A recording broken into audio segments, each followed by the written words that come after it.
बंदी छोड़ सतगुरु रामपाल जी परमेश्वर जी की जय हो। परमपिता परमात्मा सारी सृष्टि के रचनहार, कुल मालिक, असंख्य ब्रह्मांडों के स्वामी, जगत गुरु, तीनों लोकों में प्रवेश करके सबका भरण पोषण करने वाले राजाधिराज, आत्माधार, नाथों के नाथ, देवों के देव, महादेव, सर्वेश्वर, महेश्वर, मृत्युंजय, अजरो अमर, आदि अनादि सनातनी प्रभु, जगत पिता जगदीश्वर, श्री श्री 1008 की उपाधि के वास्तविक अधिकारी, अकाल मूरत सौद स्वरूपी राम वासुदेव, सर्वगतम ब्रह्म, परम पूज्य, प्रथम पूज्य, परम संत, परम पुरुष, परम धनी, परम दयालु, सत्य कबीर, हक्का कबीर, अल्लाहु कबीर, अल्लाहु अकबर, बाखबर, अल्लाह ताला, जगत के तारणहार, जगत के मुक्तिदाता, जगत के जगन्नाथ, हारे के सहारे, हिंदुओं के राम, मुसलमानों के अल्लाह, सिखों के वाहिगुरु, ईसाइयों के मसीह, दया के सागर दयानिधि, करुणा के सागर करुणानिधि, स्वयंभू परिभू, संकट मोचन, कष्ट हरण, मंगल करण, दुख भंजन, अविगत कबीर, निर्विकार निर्विषम परमात्मा, अलय अलेख सतगुरु,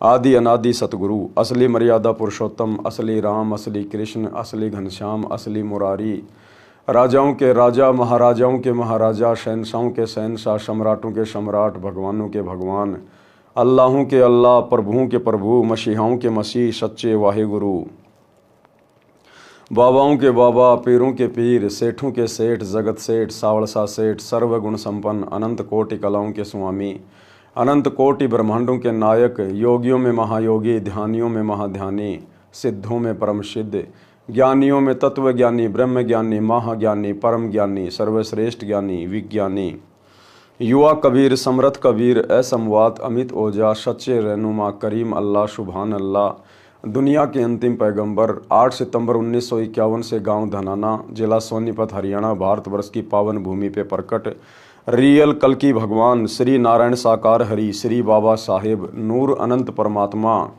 संत शिरोमणि सतगुरु रामपाल जी परमेश्वर जी के चरण कमल में साध संगति से जुड़े हुए देश विदेश से आप और हम सभी सत्सेवक भाई बहनों का अनंत कोटि दंडवत प्रणाम। सत्साई भाई और बहनों, दया परम पिता परमेश्वर जी की, सारी सृष्टि के सृजनहार सतगुरु रामपाल जी भगवान की, जिनके शुभ आशीर्वाद से, विशेष आशीर्वाद से, उन्हीं के कर कमल से लिखित पवित्र पुस्तक जीने की राह के ऊपर वीडियो बनाने की श्रृंखला जारी है। इसी श्रृंखला में आज हमारा ये 22वें नंबर का वीडियो है। प्रत्येक वीडियो में गुरुदेव भगवान के आशीर्वाद से भक्ति मार्ग से संबंधित हमें बहुत सारी नई नई बातें पता चल रही हैं, जो बातें हमारे आत्मविश्वास को, हमारी दृढ़ता को और अधिक भक्ति मार्ग पर प्रगाढ़ कर रही हैं। तो भाई और बहनों, पिछले वीडियो में गुरुदेव भगवान ने हमें अपने कर कमल से इस पुस्तक में लिखकर बताया कि एक योग्य भगत का, सुयोग्य भगत का, नेक भगत का कैसा स्वभाव होना चाहिए, क्या उसके अंदर गुण होने चाहिए, क्या क्या लक्षण होने चाहिए, कितना मृत्युभाषी होना चाहिए, कैसे जीवित ही मर जाना चाहिए यदि मोक्ष प्राप्त करना चाहता है। तो हमें बहुत कुछ समझने और सीखने को मिला है। आज के वीडियो में गुरुदेव भगवान हमें समझा रहे हैं कि एक नेक भगत का व्यवहार कैसा होना चाहिए, ताकि उसके व्यवहार से प्रभावित होकर दुनिया उसके गुरुदेव से जुड़े, अपनी आत्मा का कल्याण करवाए और भगत भी एक अच्छे भगत की भूमिका करके अपने गुरुदेव के चरणों में अपनी जगह बनाए। तो चलिए आज के वीडियो में हम देखते हैं पूज्य गुरुदेव जी के कर कमल से लिखित पवित्र पुस्तक जीने की राह, वीडियो नंबर 22, पेज नंबर 167। भगत व्यवहार कैसा हो, यानी भगत का आचरण, भगत का व्यवहार कैसा होना चाहिए। निज धन के भागी जेते सगे बंधु परिवार, जैसा जाको भाग है दीजिए धर्म संभार। आप भगत हैं, परिवार के मुखिया हैं, आपके जितने भी बेटा बेटी हैं, और कानूनी तौर पर जिस जिसके हिस्से में जितनी संपत्ति आती है, यदि आपके बेटे संपत्ति का बंटवारा चाहते हैं तो आपने उन सबको बराबर का हक देना चाहिए। यदि आपकी बेटियां भी संपत्ति में हक चाहती हैं तो कानूनन आपने उनको भी उनका हक देना चाहिए। यदि आपकी बहन भी आपकी प्रॉपर्टी में, अपने पिता की प्रॉपर्टी में अपना हिस्सा चाहती है तो कानूनन आप उसको भी दीजिएगा। यानी भगत ने संतोष करना चाहिए, सब्र करना चाहिए, जो व्यवस्था परमात्मा ने यहाँ बना रखी है और कानूनन जिन जिन लोगों का संपत्ति में हक होता है, हमने उनका हक मारना नहीं है, लड़ना झगड़ना नहीं है, मनमुटाव नहीं करना है, बैर भाव नहीं रखना है। अगर बेटी हक लेना चाहती है, प्यार प्रेम से दीजिए। अगर आपकी बहन हक लेना चाहती है, प्यार प्रेम से दीजिएगा, क्योंकि हमारी सबसे बड़ी प्रॉपर्टी परमात्मा का भक्ति धन है। गुरुदेव के चरण, उनकी शरण, ये हमारी सबसे बड़ी प्रॉपर्टी है। ये तो नकली प्रॉपर्टी है, ये ना किसी की हुई ना किसी की होगी। गुरुदेव कहते हैं 1 एकड़ जमीन का टुकड़ा और लाखों लोग रजिस्ट्रियां करवा करवा के मर गए, लेकिन वो जमीन यहीं पड़ी हुई है। तो ये भी परमात्मा की दया से भगत की परीक्षा होती है।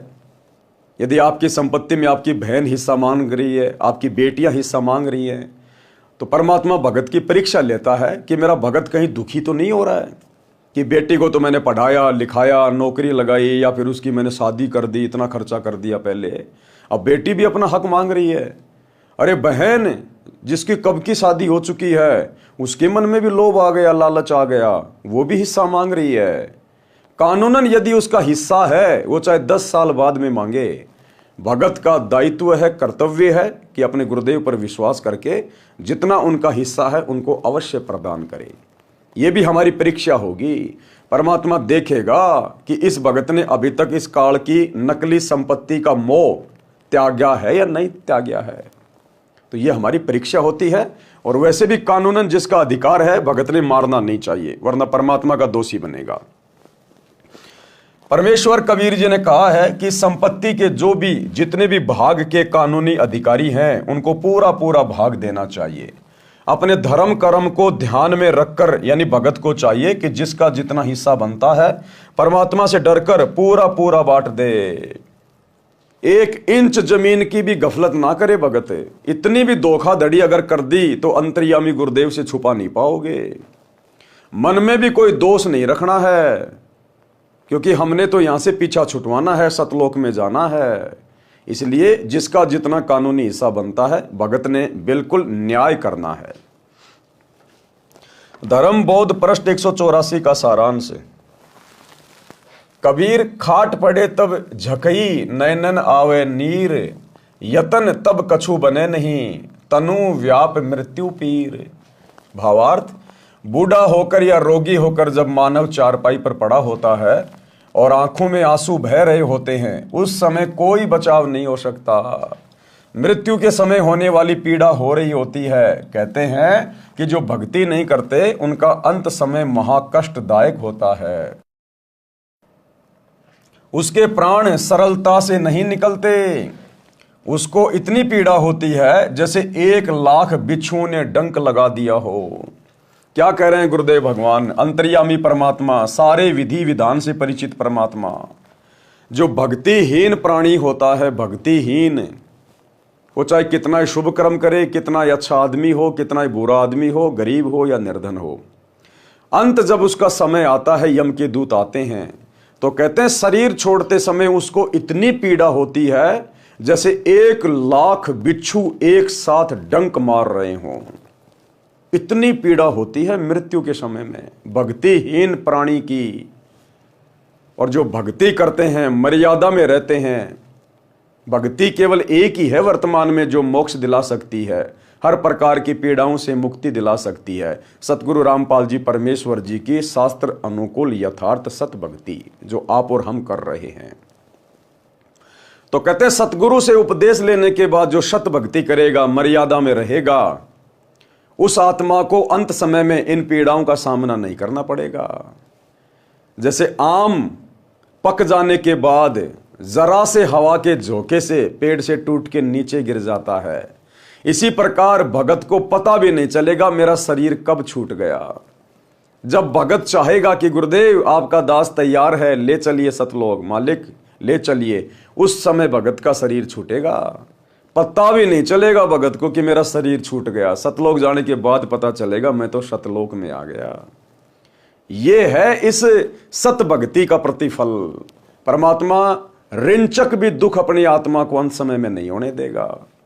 इसलिए हम भक्तों ने परमात्मा की प्रत्येक आज्ञा में रहते हुए और एक नेक व्यक्ति वाला आचरण करते हुए यहाँ अपना जीवन यापन करना है। किसी की संपत्ति में से हमने कोई भाग नहीं रखना है, बिल्कुल भी। और यदि आप उपदेशी हैं, आपकी शादी हो चुकी है, आप एक बेटी हैं या किसी की बहन हैं, तो आपने अपने पिता की संपत्ति में से किसी भी प्रकार से कोई अधिकार नहीं लेना है, क्योंकि आपके पिता ने अपनी जिम्मेदारी पूरी कर दी, आपकी रमेणी कर दी या आपकी शादी कर दी, आप अपने ससुराल में आ गई हैं। और यदि आपने उपदेश ले लिया है तो आपका भाई या आपका पिता चाहे अपने बच्चों को किसी प्रकार से संपत्ति बांट रहा है, उन बहनों ने बीच में जाके दखल नहीं देना चाहिए। उन बेटियों ने जाकर, जो उपदेशी हैं, उन्होंने अपने पिता से संपत्ति नहीं मांगनी चाहिए। हमने एक नेक और अच्छी आत्मा का किरदार निभाना है। हमने पिता की संपत्ति में अधिकार नहीं चाहिए। यदि आप बेटी हैं तो, यदि आप बहन हैं तो आपने अपने भाई की संपत्ति में अधिकार नहीं मांगना चाहिए। हालांकि आपका कानून अधिकार है, लेकिन इस प्रकार के अधिकार ज्यादातर वो माता बहनें मांगती हैं जिनकी नीयत खराब होती है, जिसका पति, जिसका ससुर उसको उस संपत्ति में हिस्से के लिए उकसाता है। वो लोभी लालची व्यक्ति उसके कर्म फुड़वाते हैं। तो ऐसी गंदी नीयत की माता बहनें ही अक्सर अपने भाई की संपत्ति में या अपने पिता की संपत्ति में हिस्सा मांगती हैं। यदि आप उपदेशी हैं, सतगुरु रामपाल जी की शिष्या हैं, तो आप माता बहनों ने यह गलती भूलकर भी नहीं करनी है। कहते हैं जो भक्ति नहीं करते उनका अंत समय इतना महाकष्टदायक होता है, उनके प्राण सरलता से नहीं निकलते। उसको इतनी पीड़ा होती है जैसे 1,00,000 बिच्छुओं ने डंक लगा दिया हो। उस समय यम के दूत उसका गला बंद कर देते हैं। व्यक्ति न बोल सकता है, न पूरा श्वास ले पाता है, केवल आंखों से आंसू निकल रहे होते हैं। परिवार वालों को नहीं पता, परिवार वाले सोच रहे हैं तो शांति से पड़ा हुआ है, आराम से प्राण निकल गए। कहते हैं ना कि उसके तो बैठे बैठे के आराम से प्राण निकल गए। आराम से नहीं निकले, उसका शरीर यम के दूतों ने निष्क्रिय कर दिया। अंदर ही अंदर वो कितना रो रहा है, चिल्ला रहा है, उसकी श्वासें घुट रही है, दम घुट रहा है, वो पीड़ाओं को सहन कर रहा है। केवल आंखों से आंसू निकल रहे होते हैं। इसलिए भक्ति तथा शुभ कर्म जो ऊपर बताए हैं मानव को अवश्य करने चाहिए। और ये भक्ति तथा शुभ कर्म भाई सतगुरु रामपाल जी के शरण में आके ही हो सकते हैं। कबीर देखे जब यमदूतन को इत उत जीव लुकाए, महाभयंकर भेष लखी भयभीत हो जाए। अंत समय में भक्तिहीन प्राणी जो भक्ति नहीं करते, यम के दूतों को देखकर इधर उधर भागने का, छुपने का प्रयास करते हैं, लेकिन वो महाभयंकर शरीरों वाले, महाभयंकर वेशभूषा वाले, ऊपर भालू का मुंह है, लंबे लंबे दांत हैं, सींग हैं, नीचे शरीर इंसान के जैसा है, किसी का भेड़िए जैसा मुंह है, लंबे लंबे दांत हैं, उनके हाथों में भयंकर भयंकर हथियार हैं। कहते हैं उनको देख के फिर जीव बुरी तरह से भयभीत हो जाता है। यम के दूतों का भयंकर रूप होता है। मृत्यु के समय यमदूत उसी धर्म व भक्तिहीन व्यक्ति को ही दिखाई देते हैं। उसको देखकर भय के मारे वह प्राणी शरीर में ही इधर उधर छुपने की कोशिश करता है।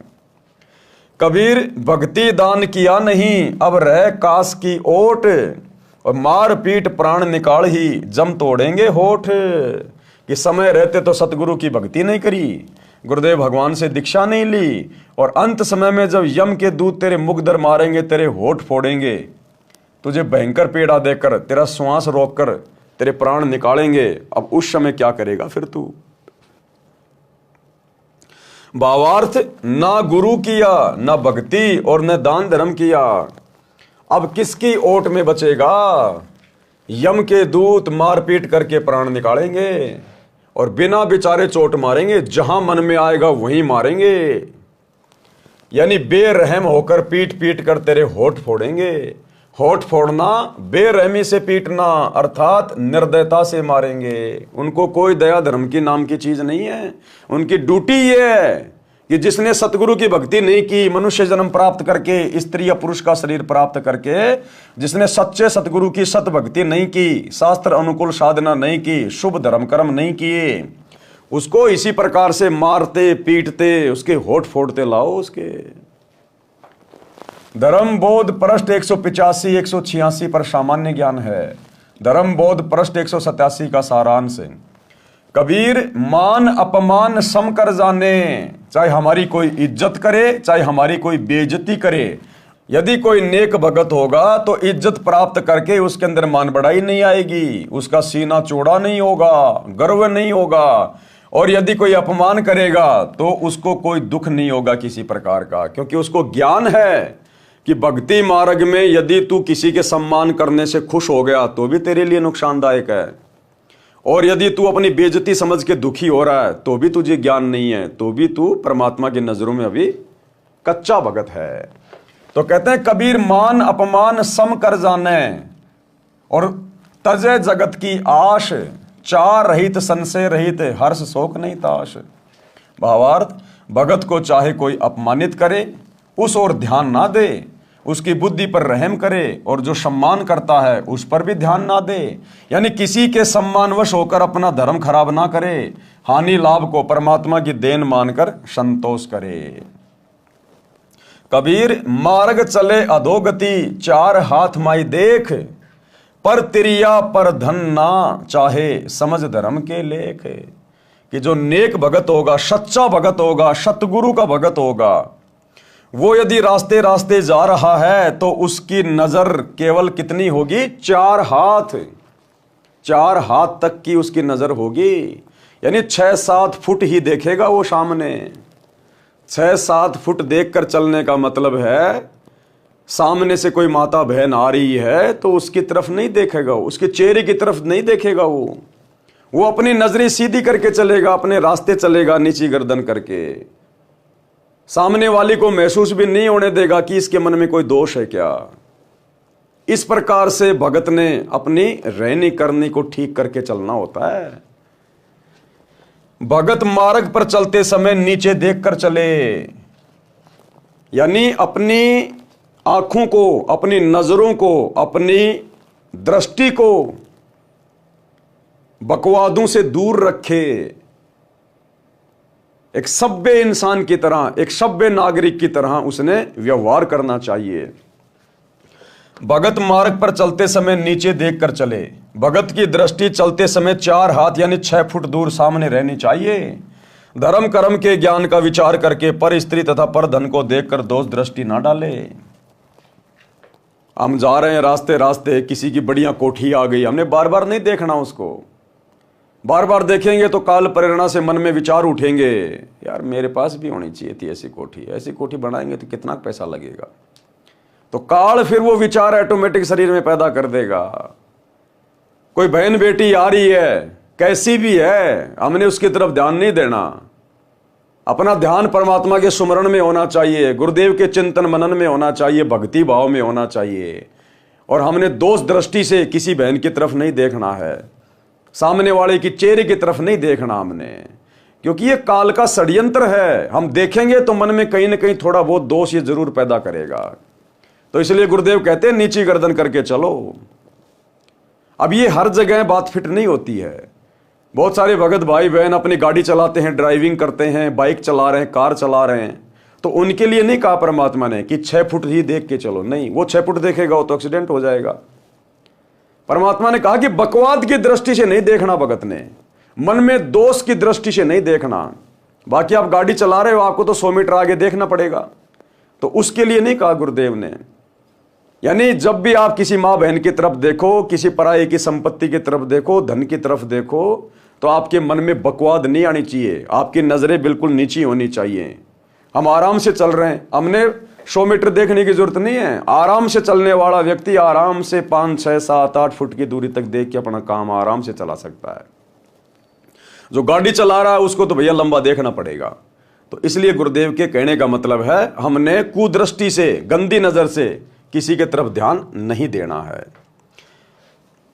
कबीर पात्र कुपात्र विचार कर भिक्षा दान जो लेत, नीच अकर्मी सोम का दान महादुख देत। भावार्थ, संत यानी गुरु को अपने शिष्य के अतिरिक्त दान भिक्षा नहीं लेनी चाहिए। कुकर्मी तथा अधर्मी का धन बहुत दुखी करता है। पता नहीं उसने किस प्रकार से धन कमाया है, कितने पाप किए हैं। कोई कसाई है, कोई शराबी है, कोई मांसाहारी है, इसलिए कहते हैं कि संत ने भी केवल उन्हीं से दान धर्म लेना चाहिए जो उसके उपदेशी हैं। तो सोचिए भाई और बहनों, हम भगतों के लिए कितने जबरदस्त नियम होंगे। हमने तो भूल कर भी किसी का दान नहीं लेना चाहिए, भूल कर भी हमने किसी से पैसे नहीं लेने चाहिए, उधार लेने से भी भगत को बचना चाहिए। सतगुरु की शरण में आने के बाद ना जाने वो व्यक्ति क्या क्या कर्म करके धन कमाता है, उसके ऊपर तो 3 लोक का पाप है भार। पृष्ठ 188 पर सामान्य ज्ञान है। धर्म बोध पृष्ठ 189 पर। कबीर इंद्री तत्व प्रकृति से आत्म जान पार, जाप एक पल नहीं छूटे टूट न पावे तार। आत्मा को 5 तत्व से भिन्न जानो, शरीर आत्मा नहीं है, निरंतर सतनाम का जाप करें कि मैंने शरीर छोड़ के जाना है। ये शरीर मुझे केवल यहाँ भक्ति करने के लिए मिला है। मैंने अपने आत्मा को शरीर के माध्यम से भक्ति करके शक्ति युक्त करना है, मैंने इसको तैयार करना है। तो ज्यादा से ज्यादा ध्यान और समय परमात्मा की भक्ति में। कबीर जप तप करके थक गए, हरि यस गावे संत, जय निज धर्म पुराण पढ़े ऐसो धर्म सिद्धांत। यदि भगत जाप करते करते थक जाए तो परमात्मा की महिमा की वाणी पढ़े, यदि याद है तो गाए या अपने धर्म की पुस्तकों को पढ़े। यह धार्मिक सिद्धांत है। धर्म बोध पृष्ठ 190 का सारांश। कबीर ज्ञानी रोगी अर्थार्थी जिज्ञासु ये 4, सो सब ही हरि ध्यावते ज्ञानी उतरे पार। परमात्मा की भक्ति 4 प्रकार के व्यक्ति करते हैं। नंबर 1 ज्ञानी कौन होता है? ज्ञानी को विश्वास हो जाता है कि मानव जीवन केवल परमात्मा की भक्ति करके जीव का कल्याण कराने के लिए प्राप्त होता है। उसको यह भी समझ होती है कि केवल एक पूर्ण परमात्मा की भक्ति से मोक्ष होगा, अन्य देवी देवताओं की भक्ति से जन्म मरण का कलेश नहीं कटेगा। पूर्ण सतगुरु से दीक्षा लेकर बात बनेगी, इसलिए ज्ञानी भगत पार होते हैं। नंबर 2 अर्थार्थी भगत कौन होता है? जो धन लाभ के लिए ही भक्ति करते हैं, केवल माया प्राप्त करने के लिए, धन प्राप्त करने के लिए जो सतगुरु से उपदेश लेते हैं, उनका लक्ष्य मोक्ष प्राप्त करना नहीं होता। ज्यादा ध्यान होता है कि भक्ति करके मुझे धन ज्यादा प्राप्त हो। नंबर 3 आरत यानी संकटग्रस्त, केवल अपने संकट का नाश करने के लिए भक्ति करते हैं। जैसा कि वर्तमान में गुरुदेव की गैर हाजिरी में 2014 बरवाला कांड के बाद जितने भी भगत जुड़ रहे हैं, उनमें 90% वो हैं जो मां दुखी हैं। कोई भूत प्रेत की बाधा से दुखी है, कोई नौकरी से दुखी है, कोई अपनी शादी से दुखी है, कोई अन्य किसी दुविधा में पड़ा हुआ है। वो केवल अपना संकट निवारण ही चाहता है, उसको मोक्ष वाक्ष से लेना देना नहीं है कि मेरा ये रोग दूर हो जाए, मेरी ये प्रेत बाधा दूर हो जाए, मेरे घर में झगड़ा दूर हो जाए, मेरी नौकरी लग जाए, मेरे घर में धन आ जाए। केवल अपनी बाधाओं के निवारण के लिए, संकट निवारण के लिए जो नाम दीक्षा लेता है उसको कहते हैं आरत। और चौथा नंबर है जिज्ञासु परमात्मा का ज्ञान अधूरा समझते हैं, यानी वो जल्दबाजी में रहता है, उसको मोक्ष मतलब नहीं होता। वो इधर उधर से ज्ञान को इकट्ठा करके फिर खुद ही वक्ता बन के आगे ज्ञान फैलाने लग जाता है मान बढ़ाई के लिए, उसको कहते हैं जिज्ञासु परमात्मा का ज्ञान अधूरा समझते हैं और वक्ता बनकर महिमा की भूख में जीवन नाश कर जाते हैं। यही प्रमाण गीता अध्याय 7 श्लोक 16-17 में भी है। धर्म बोध पृष्ठ 191 का सारांश। कबीर क्षमा समान ना तप, सुख नहीं संतोष समान, तृष्णा समान नहीं व्याधि, धर्म ने दया समान। परमेश्वर कबीर जी ने कहा है कि क्षमा करना बहुत बड़ा तप है, यानी हर आदमी हर किसी को माफ नहीं कर सकता, क्षमा नहीं कर सकता। उसके अंदर वो बदले की ज्वाला भड़कती रहती है। तो गुरुदेव कहते हैं यदि आपने भगत बन के भक्ति करनी है और आपके साथ चाहे कोई कितनी ठगी करे, कितना ही बुरा व्यवहार करे, आपने अपने मन में उसके प्रति दोष नहीं रखना है, उसको शत्रु भाव से नहीं देखना है, उसकी छोटी बुद्धि को देखते हुए कि बालक बुद्धि का आदमी है, इसको ज्ञान नहीं है, हमने उसको माफ कर देना है। हमने याद भी नहीं रखना उस लड़ाई झगड़े को, उसकी उल्टी सीधी बातों को, उसके कुवचनों को हमने भूल जाना है। एक शत्रु एक मित्र है, भूल पड़ी रे प्राण, यम की नगरी जाएगा शब्द हमारा मान। हमने किसी को अपना शत्रु नहीं मानना, यहाँ पर कोशिश करनी है परमात्मा से प्रार्थना करके, ज्ञान को आधार बना के। तो गुरुदेव कहते हैं क्षमा करना सबसे बड़ा तप है। जिसको क्षमा करना आ गया, समझो उसको भक्ति मार्ग पर चलना आ गया, क्योंकि क्षमा हर कोई नहीं कर सकता। क्षमा करने के लिए बहुत बड़ा दिल चाहिए, क्षमा करने के लिए बहुत ज्ञान चाहिए, धैर्य चाहिए, गुरु का आशीर्वाद चाहिए। तो क्षमा बहुत बड़ा तप बताया गुरुदेव ने। परमेश्वर कबीर जी ने कहा कि क्षमा करना बहुत बड़ा तप है, इसके समान तप नहीं है। संतोष के तुल्य कोई सुख नहीं है। घर में किसी चीज का अभाव है तो दुनिया की देखा देखी हमने जड़ना नहीं है, हमने संतोष धारण करना है कि मेरे भाग्य में जितना था मेरे गुरुजी ने मुझे उतना ही दिया है, क्योंकि मेरे लिए इतना ही सफिशिएंट है, यही मेरे लिए हित में है। और यदि कभी आवश्यकता पड़ी तो मेरा गुरु मेरे से दूर थोड़े ना है। तो हमने हर स्थिति में संतोष रखना है कि जो मेरे भाग्य में होगा उसको कोई छीन नहीं सकता, और आवश्यकता से अधिक यदि देना होगा तो मेरे गुरु की मौज है। अगर मेरे हित में होगा तो अवश्य देगा, अन्यथा हमने जल्दबाजी नहीं करनी, बिल्कुल संयमित रहना है संतोष में। संतोष के तुल्य कोई सुख नहीं है। किसी वस्तु की प्राप्ति की इच्छा के समान कोई आपदा नहीं है। एक दूसरे की देखा देखी, मैं वो भी ले आऊं, मैं वो भी ले आऊं, लोगों की देखा देखी कंपटीशन में, तो कहते हैं उस इच्छा के बराबर कोई रोग नहीं है। वो इच्छा तुम्हें दिन रात घुन की तरह खाती रहेगी, काटती रहेगी। सुमरण करोगे तब भी वही बातें दिमाग में आएंगी, सत्संग सुनोगे तो भी वही बातें दिमाग में आएंगी। तो परमात्मा कहते हैं अपनी इच्छाओं के ऊपर भगत ने कंट्रोल रखना चाहिए, क्योंकि हमने भक्ति करनी है। और भक्ति करने के लिए हमने बड़े बड़े मकान की जरूरत नहीं, बड़ी बड़ी गाड़ियों की जरूरत नहीं है, संपत्ति की जरूरत नहीं है। मुंह में जुबान की जरूरत थी, वो परमात्मा ने दे दी। स्वस्थ शरीर की जरूरत है, वो परमात्मा ने दे दिया। तो हमें तो वो संपत्ति मिलने जा रही है जिसकी हम कभी कल्पना भी नहीं कर सकते थे। इसलिए हमने यहाँ काल की नश्वर चीजों की हमने मन में इच्छा नहीं रखनी है। हमारे भाग्य में होगा तो गुरुदेव अवश्य देगा, भाग्य में नहीं है और यदि हमें आवश्यकता है तो भी हमारे गुरुदेव समर्थ हैं, अवश्य वो वस्तु हमें उपलब्ध करवाएंगे। इसलिए हर स्थिति में हमने संयमित होकर अपनी इच्छाओं पे कंट्रोल करके भक्ति मार्ग पर आगे बढ़ना चाहिए।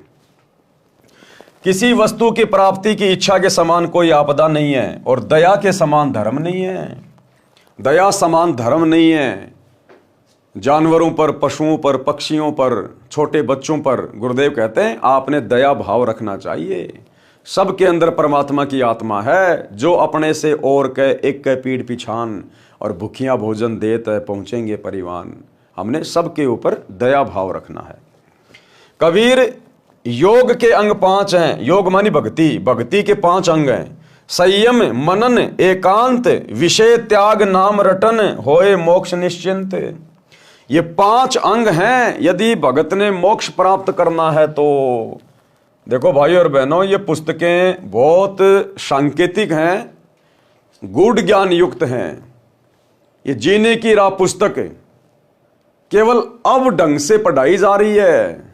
अभी तक सतगुरु रामपाल जी के किसी भी भगत ने इस जीने की राह पुस्तक को अपने जीवन में धारण करने के लिए नहीं पढ़ा।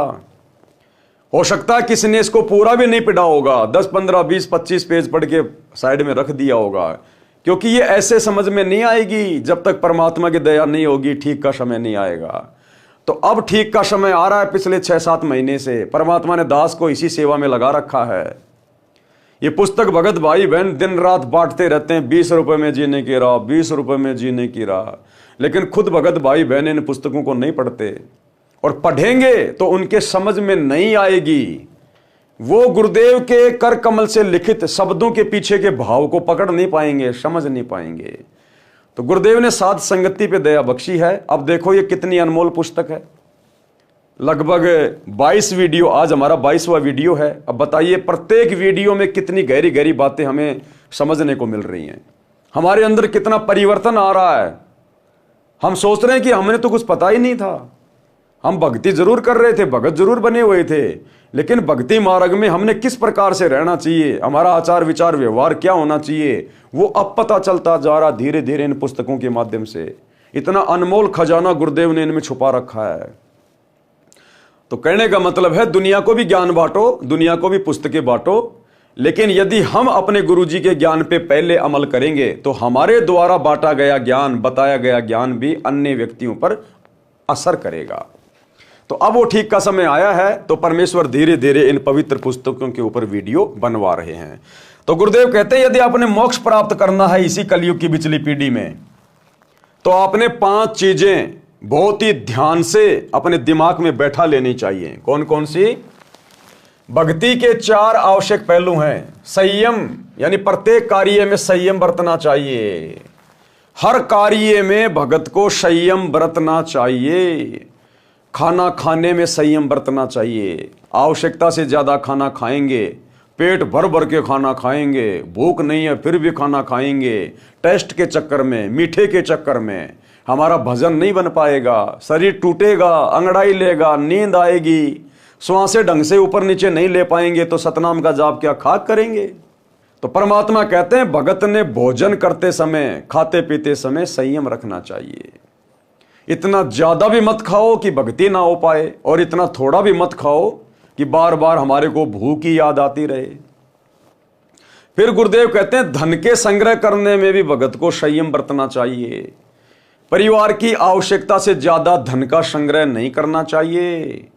अगर आवश्यकता से ज्यादा धन संग्रह हो रहा है तो वो हमारे लिए नुकसानदायक है।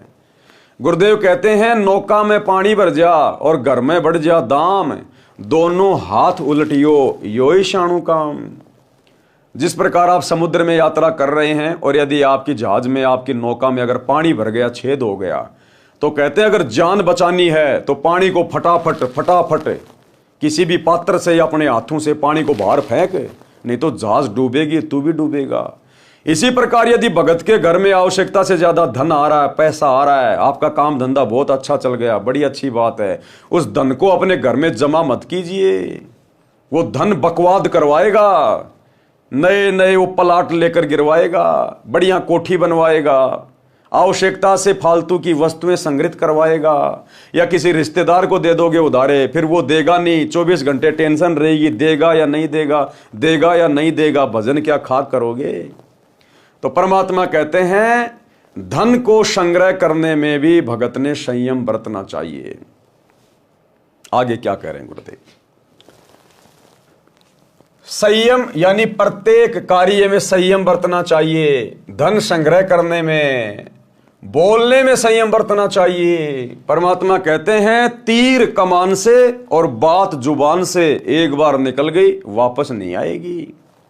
और भक्तों के शब्दों का भक्ति मार्ग में बहुत ज्यादा महत्व होता है, क्योंकि ये सतभक्ति करने से, सतभक्ति मंत्रों का जाप करने से धीरे धीरे हमारे अंदर जुबान सिद्धि आनी शुरू हो जाती है।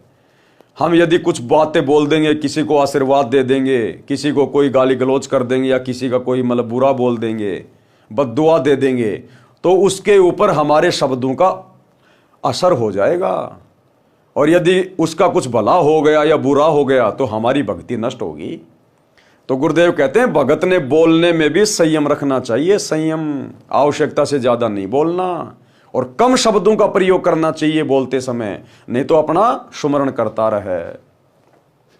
तो बोलने में भी संयम, खाने पीने में संयम, विषय भोगों में संयम रखें, यानी भगत को कम बोलना चाहिए। विषय भोगों में भी भगत ने संयम रखना चाहिए। यदि आप शादीशुदा हैं तो केवल अपनी स्त्री तक ही सीमित रहिए, और स्त्री तक भी आपने बहुत ज्यादा सीमित हो जाना है, क्योंकि अब आपको पता चलेगा कि एक तरफ तो हम श्री ब्रह्मा जी का जाप कर रहे हैं उसका ऋण उतारने के लिए, और दूसरी तरफ यदि हम आवश्यकता से ज्यादा विषय भोग में लगे रहेंगे तो ब्रह्मा जी का हमारे ऊपर ऋण चढ़ता रहेगा। इसलिए परमात्मा कहते हैं विषय भोग में भी संयम।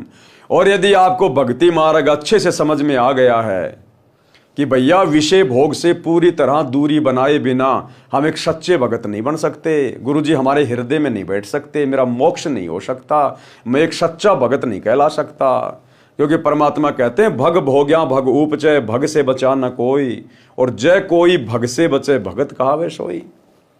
जो स्त्री मिलन से या पुरुष मिलन से दूर हटेगा वही असल में भगत कहलाएगा। भक्ति तो उसके बाद शुरू होगी। तो गुरुदेव कह रहे हैं आपने हर प्रकार से ज्ञान को आधार बनाकर और विषय भोग में भी संयम बरतना चाहिए। यानी भगत को कम बोलना चाहिए, विषय विकारों का त्याग करना चाहिए। देखो परमात्मा ने बोलने में केवल संयम बताया, ये नहीं कहा कि आपने बोलना त्याग देना, नहीं, बोलने में संयम बरतना चाहिए। धन के अर्जित करने में संयम रखना चाहिए। गुरुजी ने ये नहीं कहा कि धन कमाना त्याग देना चाहिए, नहीं, संयम रखना चाहिए। भोजन के खाने में संयम बरतना चाहिए, ये नहीं कहा गुरुजी ने कि भोजन को त्याग देना चाहिए। लेकिन जब बात आई विषय विकारों की तो गुरुदेव ये नहीं करे कि संयम रखना चाहिए। गुरुदेव कहते हैं उनको तो त्याग देना चाहिए, क्योंकि कामी क्रोधी लालची इनसे भक्ति ना होए, और भक्ति करे कोई शूरमा जात वर्ण कुल खोए। तो ऊपर जो परमात्मा ने कहा कि विषय भोग में संयम, ये शब्द उन आत्माओं के लिए है जो अभी साथ संगति से नहीं जुड़े हैं, जिनको अभी वास्तव में गुरुदेव की पहचान नहीं हो पाई है, जो इस ज्ञान को अभी हल्के में ले रहे हैं, जिनके संस्कार कमजोर हैं, उनके लिए परमात्मा ने ऊपर वाली लाइन में संयम बरतने के लिए कहा है। और जो साध संगति से जुड़ गए, जिनको पता चल गया कि हमने तो मोक्ष करवाना है, असंख्य जन्म हो गए कुतिया और कुतिया का गेम खेलते हुए, अब की बार तो हमने पूरी तरह से मोक्ष प्राप्त करना है, तो उनके लिए फिर गुरुदेव कह रहे हैं कि विषय विकारों का त्याग कर देना चाहिए। त्याग बिल्कुल जड़ से समाप्त कर दो, चाहे कितना ही सताएं। अगर ज्यादा विषय विकार हमें सताएं तो गुरुदेव ने पिछले वीडियो में उसका तरीका बताया कि या तो अपने गुरु जी का सुमरण शुरू कर दो या सत्संग सुनना शुरू कर दो। परमात्मा का भजन तथा परमात्मा की वाणी प्रवचनों का मनन करना अनिवार्य है। यानी खाली सत्संग सुनने मात्र से, शब्द सुनने मात्र से बात नहीं बनेगी। सत्संग सुनने के बाद फिर हमने 10-15 मिनट तक बैठ के हमने चिंतन करना चाहिए कि गुरुदेव ने सत्संग में क्या बताया, गुरुदेव ने ये बात क्यों बोली, इसके पीछे क्या संकेत है गुरुदेव का। हमने मनन करना चाहिए कि परमात्मा सतलोक से चलकर सतगुरु रूप में धरती पे आकर इतना संघर्ष क्यों कर रहे हैं, दिन रात हमारे लिए सत्संग क्यों कर रहे हैं। उनका तो कोई स्वार्थ भी नहीं है। मुझे मनुष्य जन्म क्यों मिला है, मेरे जीवन का लक्ष्य क्या है। तो गुरुदेव कह रहे हैं सत्संग सुनने के बाद भगत ने चिंतन मनन करना चाहिए, थोड़ा विचार करना चाहिए। खाली सत्संग सुनते सुनते रहने से बात समझ में नहीं आएगी। अगर चिंतन मनन करेंगे तो हम वो वस्तु प्राप्त कर लेंगे जो वस्तु हमें चाहिए। भक्ति में दृढ़ता, जैसे दही है, अगर दही में यदि हम मथेंगे नहीं, दही को यदि हम मथेंगे नहीं तो घी नहीं निकलेगा, घी नहीं निकल पाएगा। इसी प्रकार हमने सत्संगों को चिंतन मनन करके मथना है तो फिर उसमें सार वस्तु निकलेगी, हमारी रुचि भक्ति में बढ़ेगी। ऐसे साधना तथा मर्यादा पालन करने से मोक्ष निश्चित प्राप्त होता है। ये सतगुरु के वचन हैं, साध वचन पलटे नहीं चाहे पलट जाए ब्रह्मांड। जो फॉर्मूले हमें गुरुदेव भगवान बता रहे हैं, यदि हम उन फॉर्मूलों के अनुसार चलेंगे भक्ति मार्ग पर, हमें निश्चित सफलता प्राप्त होगी। ये सतगुरु का वचन है, साध वचन पलटे नहीं चाहे पलट जाए ब्रह्मांड। पूर्ण परमात्मा भगत की आयु भी बढ़ा देता है। ऋग्वेद मंडल 10 सूक्त 161 मंत्र 2 में कहा है कि पूर्ण प्रभु अपने भगत का रोग समाप्त कर देता है। यदि रोगी की आयु शेष नहीं, वह मृत्यु देवता के पास जाने वाला हो, तो भी परमात्मा उसको स्वस्थ करके 100% यानी 100 वर्ष यानी 100 वर्ष तक जीवन दे देता है, उसकी आयु वृद्धि कर देता है। पढ़ें कबीर सागर के अध्याय गरुड़ बोध से प्रमाण। अब देखो कितनी बड़ी बात कह दी गुरुदेव ने, और इसका प्रमाण भी दे दिया गुरुदेव ने कि ऋग्वेद मंडल में कहां लिखा हुआ है कि पूर्ण परमात्मा भगत की आयु बढ़ा देता है। और गुरुदेव ने हजारों की संख्या में भगत भाई बहनों की आयु बढ़ाई हुई है। अब देखो भाई बहनों, यहां ना कोई हॉस्पिटल का जिक्र है, ना कोई डॉक्टर का जिक्र है, ना कोई दवाई का जिक्र है, ना कोई मशीनों का जिक्र है, ना कोई हॉस्पिटल का जिक्र है। साफ साफ लिखा है कि पूर्ण परमात्मा जब धरती पर सतगुरु रूप में आता है और जो उसकी शरण में आ जाता है, तो वो परमात्मा अपने साधक की, विधिवत साधक की, विधिवत साधक कौन होता है? जो प्रत्येक मर्यादा में रह के, गुरु की आज्ञा में रह के जो भक्ति करता है, उस विधिवत साधक की आयु भी बढ़ा देता है। अगर उसके भाग्य में मृत्यु है तो उसकी आयु भी बढ़ा देता है। अब ये आयु हॉस्पिटल नहीं बढ़ा सकती, दुनिया का कोई डॉक्टर नहीं बढ़ा सकता। और यदि भगत को कैसा भी रोग हो गया हो, परमात्मा उसके रोग को भी अपने सत भक्ति मंत्रों से, अपने आशीर्वाद से समाप्त कर देता है। गुरुदेव को अपने भक्तों का रोग ठीक करने के लिए हॉस्पिटल की जरूरत नहीं पड़ती, ऑपरेशन करने की जरूरत नहीं पड़ती, मेडिसिन की जरूरत नहीं पड़ती। तो सोचिए, वर्तमान में गुरुदेव की गैर हाजिरी में सतलोक आश्रम धनाना में जो 3 एकड़ जमीन में 3 मंजिला हॉस्पिटल का कार्य शुरू कर दिया गया है, क्या यह हमारे गुरुदेव भगवान के भक्ति विधान के अनुसार है? अगर हम भक्ति करेंगे तो परमात्मा क्या नहीं करेगा? फिर हॉस्पिटल की आवश्यकता कहां है? और यदि हॉस्पिटल की भी जरूरत पड़ जाए भगत को, तो दुनिया भर में लाखों हॉस्पिटल हैं, वहां जाके एडमिट होइए, अपना इलाज करवाइए, अपने गुरुजी से प्रार्थना करिए और साथ में अपनी भक्ति भी करते रहिए, परमात्मा दया करेंगे। आश्रमों में हॉस्पिटल खोलने का तो कोई मतलब ही नहीं बनता, कोई विधान ही नहीं बनता। ये टोटल काल प्रेरणा है, परमात्मा के विधान के खिलाफ है। अरे भक्ति में दृढ़ता लेके आओ ना, अपने गुरुजी पे विश्वास करना सीखो ना। या तो परमात्मा रोग को निकट नहीं आने देगा, और आ गया तो आपको नुकसान नहीं देगा, फिर आपका चीरा फाड़ा नहीं होने देगा, परमात्मा ऑपरेशन नहीं होने देगा। कितने इंटरव्यू है ऐसे। एक छोटा सा इंटरव्यू जिसमें परमात्मा बता रहे हैं कि आने वाले समय में ये जितने भी मीडिया चैनल हैं, टीवी चैनल हैं, अगर ये परमात्मा के सत्संग नहीं चलाएंगे तो धक्के से चलेंगे, धक्के से। इनके ना चाहते हुए भी हमारे सत्संगी चलेंगे इन टीवी चैनलों पर, ये चाहे कितना ही जोर लगा लेना, क्योंकि ये टेक्नोलॉजी परमात्मा ने दी है, इंसान की बस की बात नहीं है। परमात्मा ने जिस कार्य के लिए टेक्नोलॉजी दी है वही कार्य होगा आने वाले समय में। ये लगाएंगे समाचार की सीडी और चलेगी सत्संगों की सीडी, ये कितना ही जोर लगा लेना, कितना ही। तो ऐसे ही गुरुदेव भगवान एक सत्संग का जिक्र कर रहे हैं, महाराष्ट्र के 2-3 भगत सामने खड़े हैं और गुरुदेव कह रहे हैं कि इन भक्तों ने अपने घर पर परमात्मा का नित्य नियम करने के लिए सीडी के अंदर सीडी लगाई, जो डीवीडी जो प्लेयर आता है उसमें सीडी लगाई नित्य नियम के लिए। तो सीडी प्लेयर चलाई नहीं, सीडी अंदर गई नहीं, मुंह खुला हुआ है, और टीवी में नित्य नियम चालू हो गया, गुरुदेव का सत्संग चालू हो गया। और उससे पहले उस भगत को बहुत बड़ी प्रॉब्लम, उसके पेट फूल गया, इतना इतना गैस बढ़ गई, अफारा आ गया उसके पेट पे, और भगत ने दृढ़ निश्चय कर लिया कि मैं डॉक्टर से इलाज नहीं करवाऊंगा, मुझे ठीक करेंगे तो मेरे गुरुजी करेंगे। और उसी समय उनके घर पर वो चमत्कार हो गया, डीवीडी चल नहीं रही और सामने गुरुजी का सत्संग चल रहा है, नित्य नियम चल रहा है। और उसके बाद में भगत का पेट का अफरा भी ठीक हो गया, उसकी गैस भी ठीक हो गई। उसने आश्रम में गुरुजी से प्रार्थना लगवाई, फोन किया आश्रम के नंबर पे, जिस समय गुरुजी सतलोक आश्रम बरवाड़ा में थे, और अपनी समस्या बताई और कहा कि गुरुजी से कहना कि मैं दवाई तो बिल्कुल भी नहीं लूंगा, हॉस्पिटल में तो बिल्कुल भी नहीं जाऊंगा, मेरे को मरना मंजूर। तो गुरुदेव के पास में प्रार्थना लगी, तो गुरुदेव ने जवाब दिया कि ठीक है भाई, अगर भगत का इतना दृढ़ विश्वास है तो परमात्मा कौन सा दूर है। फिर उसके बाद तुरंत वो घटना घट गई, डीवीडी प्लेयर बंद है, उनके हाथ में सीडी है और टीवी पे गुरुजी का सत्संग चल रहा है।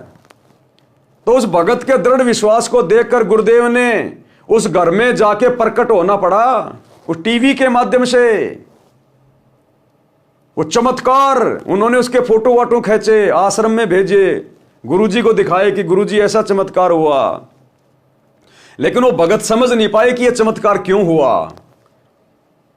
अब समझ में आएगा वो चमत्कार क्यों हुआ।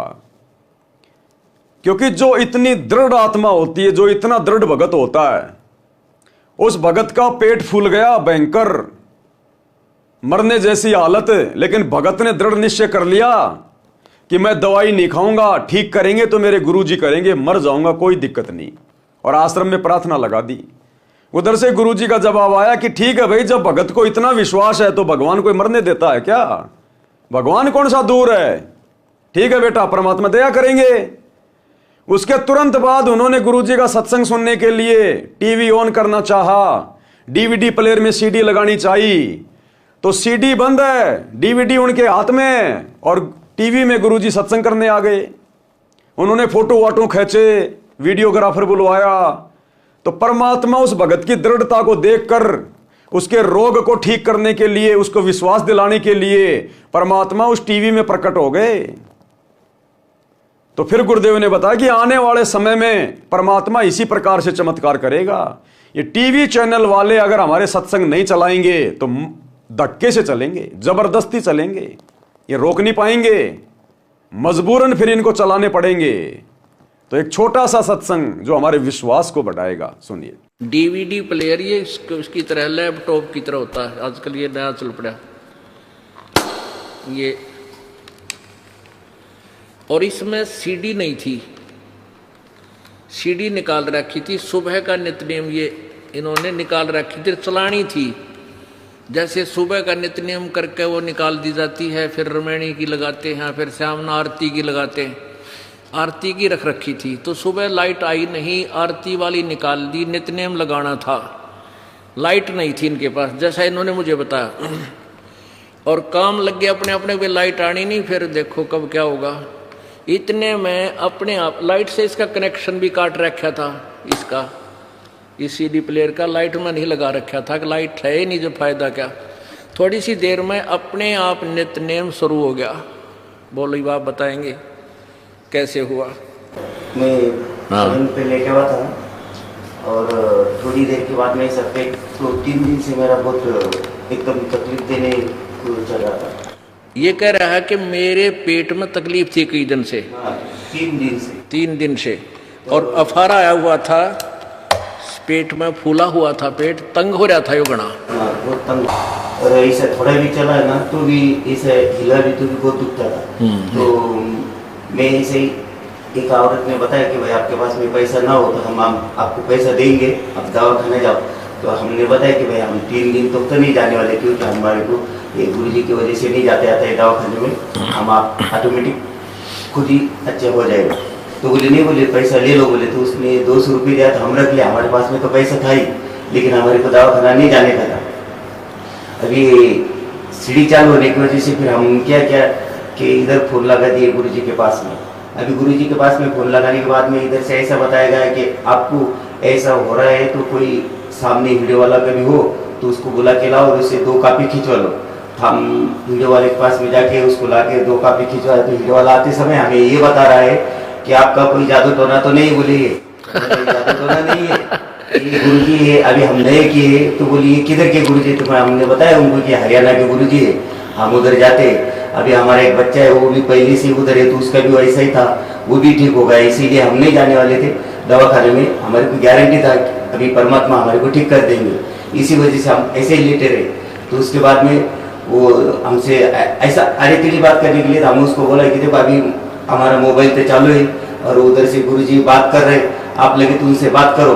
तो उसके हाथ में आप मोबाइल देने से पहले ही वो कैसेट भी बंद हो गया और सब कुछ बंद हो गया। फिर मैं इसको समझा के बाद में बताया कि अभी तुम्हारे को क्या बोलना है तो बोलो। तुम कॉपी खिंचवाने के बाद पहले ही अगर से पूछते तो अगर ये बंद हो जाता हम आपको कुछ कह नहीं पाते, बोलो क्या बोलने का है। तो परमात्मा को पाने का तरीका ऐसा है, आप श्रद्धा निष्ठा अगर से भाव से परमात्मा का ध्यान रखोगे तो हर भक्त के सामने परमात्मा हर समय खड़े होते हैं, लेकिन आपको परमात्मा का जो है रूप पहचान नहीं जा पा सकते। अभी परमात्मा आपके पास में हर टाइम आके जा सकते हैं, यह भी हमारे को गारंटी हुआ है।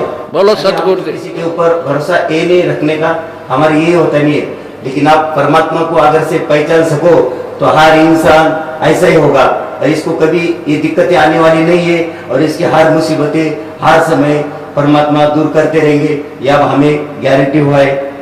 बोलो सतगुरुदेव सत साहिब।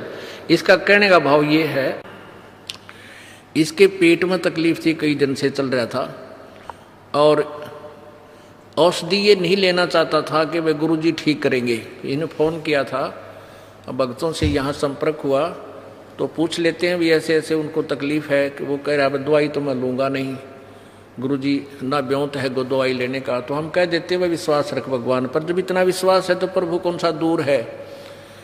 तो उसी समय इन्होंने, ये लेटा हुआ था, लाइट थी नहीं, नित्यनेम चलाते थे ये लाइट से, तो अपने आप वो यो चल पड़ा, रखा मेज पे न्यू का न्यू,